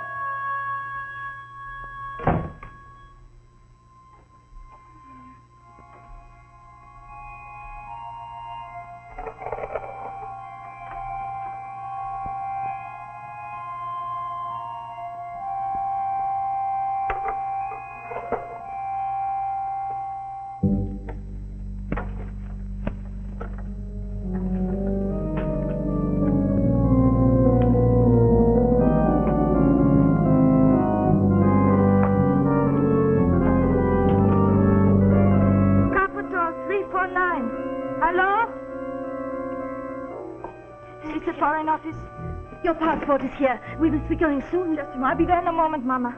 His Excellency Leon Theotaki, please. Oh, but you must hurry. Hello?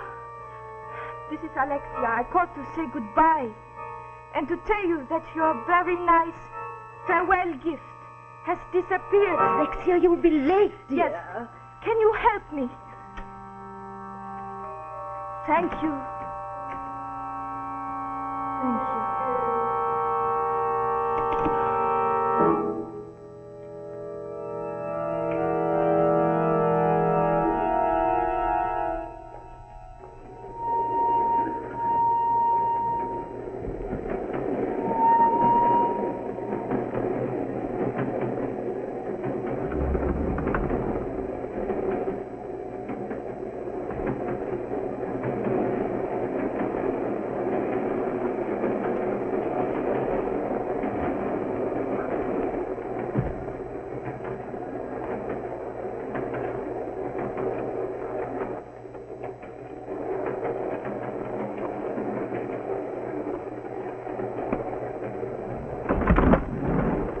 Who's going to Stockholm? Yes, to be married. You will come along with me. But why? What business is it of yours? With my papers in order. Security police want to see you. Police? They've set up offices in the dining car. Come along. But why? Never mind. Do as you're told. They're waiting. Bring your luggage with you.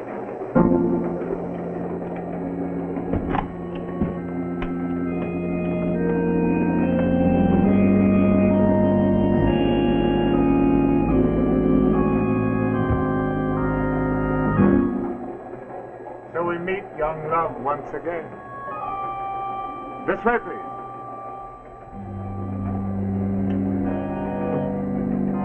The passenger for Sweden is here. Alexia Constantia, are you traveling with any confidential reports, literature, surveys, graphs that might be useful to our enemy? Just a moment, before you answer. I think you should know that the penalty for lying under this circumstance is death. Immediate execution on the spot. I have nothing to hide.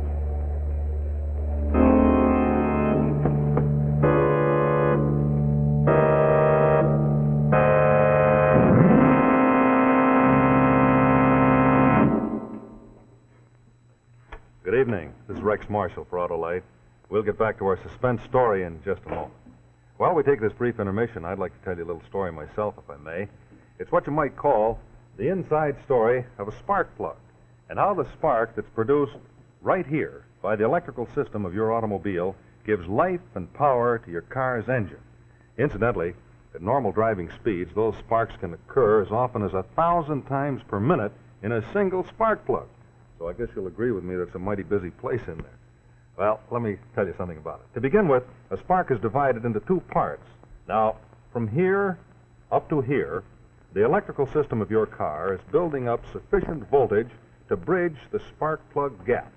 When that gap is bridged and the spark occurs, combustion takes place right here. So it's the head end of this spark that actually does the useful work of firing the fuel mixture in the cylinder. Now, this part, the tail end, which oddly enough is the part that you can see and hear, is useless. In fact, it's worse than useless because this is the damaging part that burns the electrode of a spark plug and that causes radio and television interference. But with the Autolite resistor type spark plug, it's a completely different story. At an equal gap setting, the Autolite resistor spark plug fires at the same voltage. But thanks to Autolite's exclusive built-in resistor, this damaging tail end of the spark is practically eliminated. In fact, it falls away something like this as compared to an ordinary spark plug. And it's this difference that permits a wider gap setting in the Autolite resistor type spark plug, which in turn gives outstanding benefits to us motorists. Benefits such as double spark plug light, smoother engine performance, quick starts, and gas savings. And it's also that difference that gives us the benefits of practically eliminating radio and television interference. And that's particularly important when it comes to ship-to-shore communication. Well, this amazing development was brought about by Autolite ignition engineers working closely with the engineers at many of our leading car manufacturers. It was brought about after years of research and experiment. So today, the Autolite resistor type spark plug is one of the greatest advancements in spark plug design for automotive use in the past 20 years. And mind you, this is just one of a complete line of Autolite spark plugs for every use. Well, I know that you want your car to be operating in tip-top condition, so why don't you accept my invitation to visit your Autolite spark plug dealer? You'll find him wherever you see this sign, or simply call Western Union and ask for operator 25. If replacements are needed, your Autolite spark plug dealer will recommend the proper type of ignition-engineered Autolite spark plug, standard or resistor, best suited for your car and your type of driving. Remember, won't you, from bumper to tail light, you're always right with Autolite.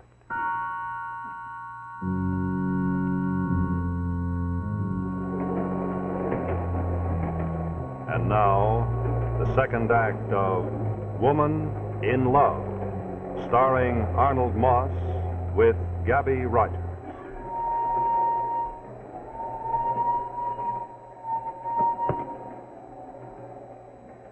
Alexia Constancio, you will give the keys to your suitcase to the captain. Just a moment. You're sure that you're carrying no information as to the placement of our troops or the troops of our allies? How would I obtain such information, Your Excellency? I'm not asking you that. Answer the question. I only know about trousseau, about linen and silver, the thing that every... I'm not interested in your personal life. That's the only life I know, Your Excellency. We're entering Prague, Your Excellency. We'll be through in a moment.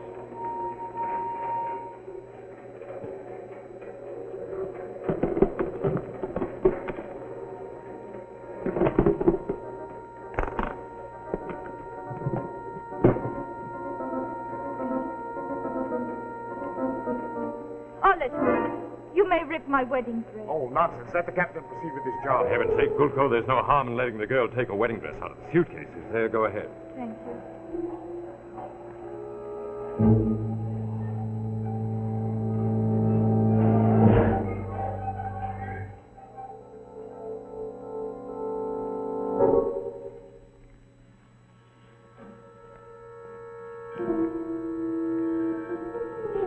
What's the matter?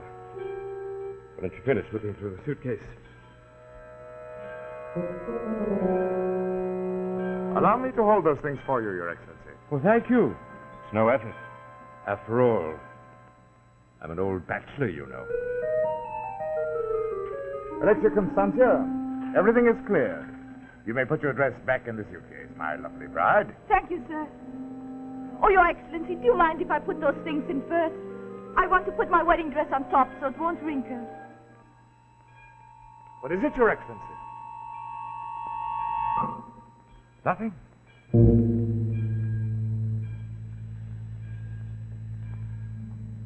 May I remind you that your luggage will be examined even more carefully when you get to the next frontier.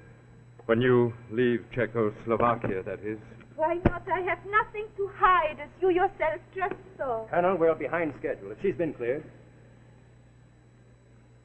Yes, she's cleared. Thank you for your help, Your Excellency.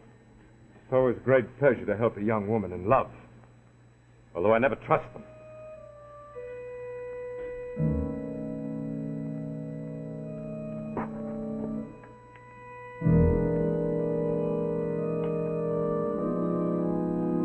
Idiotic, silly women in love.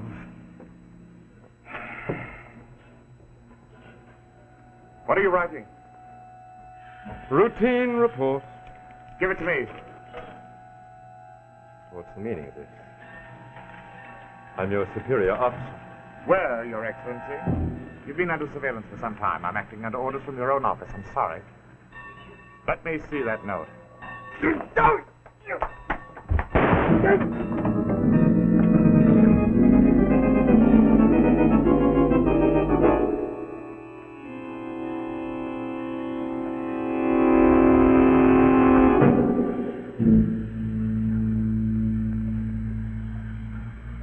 The report. He swallowed it before I could get it. No. Take him off the train. You'll have that report before you reach the next border. Stay with the bride, Captain.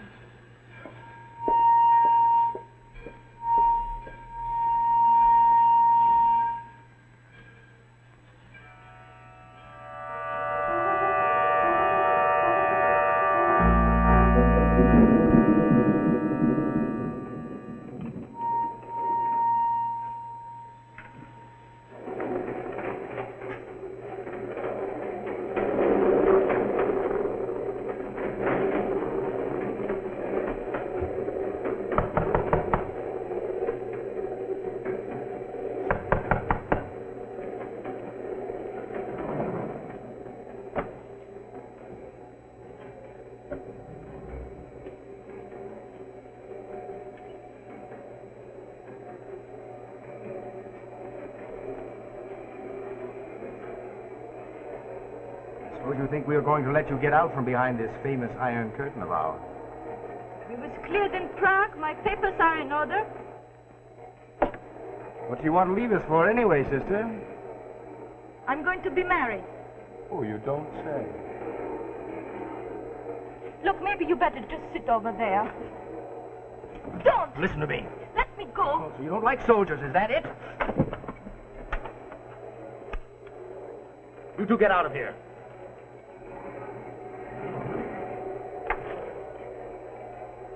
What's the trouble here? I'll handle this. The security police are here. They want to examine her luggage.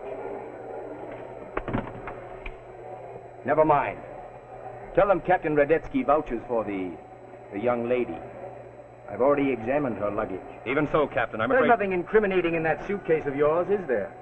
Only my wedding dress. See? A wedding. I want to be the first to congratulate her. You understand, comrade? See that we're not disturbed.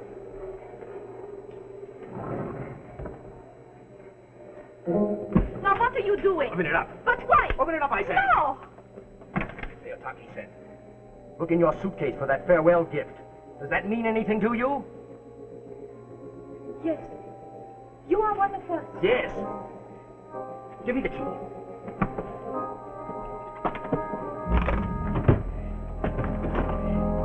Look for the book.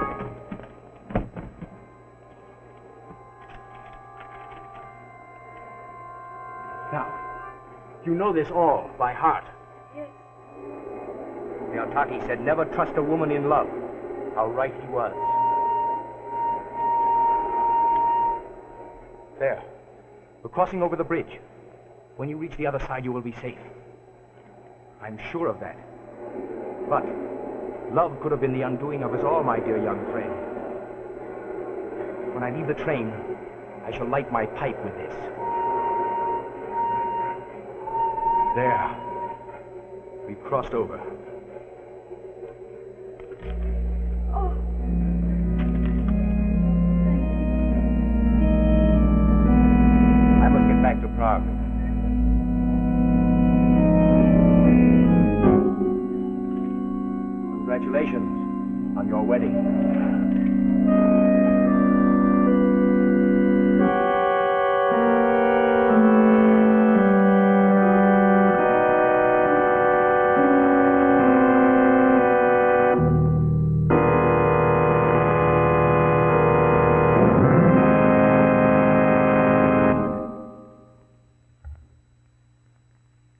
so we come to the end of another story of suspense brought to you by Autolite.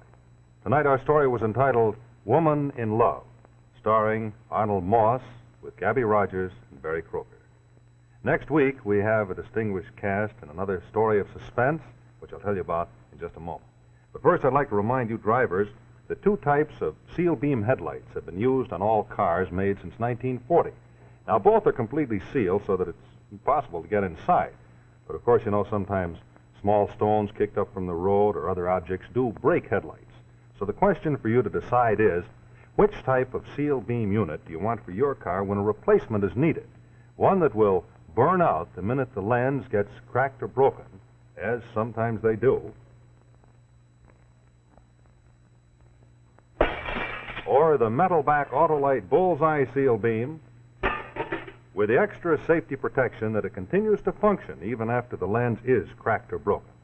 Well, the Autolite seal beam with the exclusive Bullseye lens is the newest development in night driving.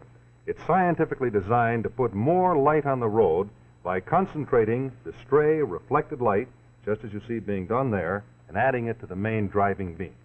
So remember, won't you, next time you need a replacement, be sure to insist on the Autolite Bullseye seal beam, the white, bright headlight that gives increased visibility at night and promotes greater safety on the highway. Remember, from bumper to headlight, you're always right with Autolite.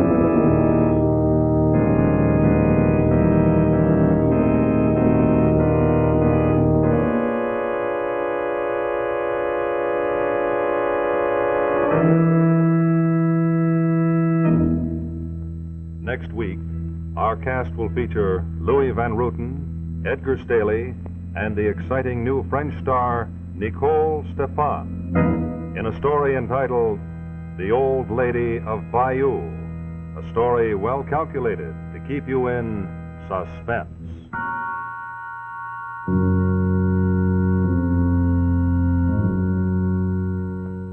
Ladies and gentlemen, United States defense bonds are as safe as your government and guaranteed against loss. They now pay 3% interest. They're available where you work or where you bank. For security for yourself, buy defense bonds now.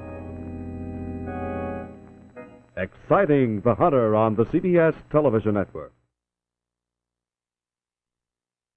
Welcome, foolish mortals, to the Haunted Mansion.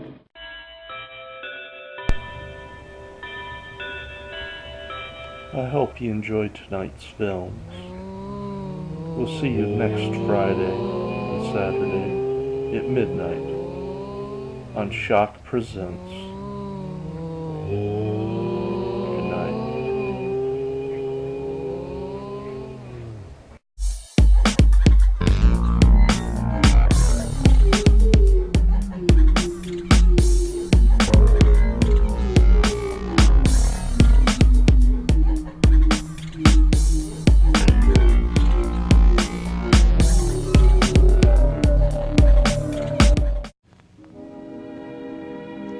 And now, folks, it's time to say goodnight. We sincerely appreciate your patronage and hope we've succeeded in bringing you an enjoyable evening of entertainment. Please drive home carefully and come back again soon. Good night.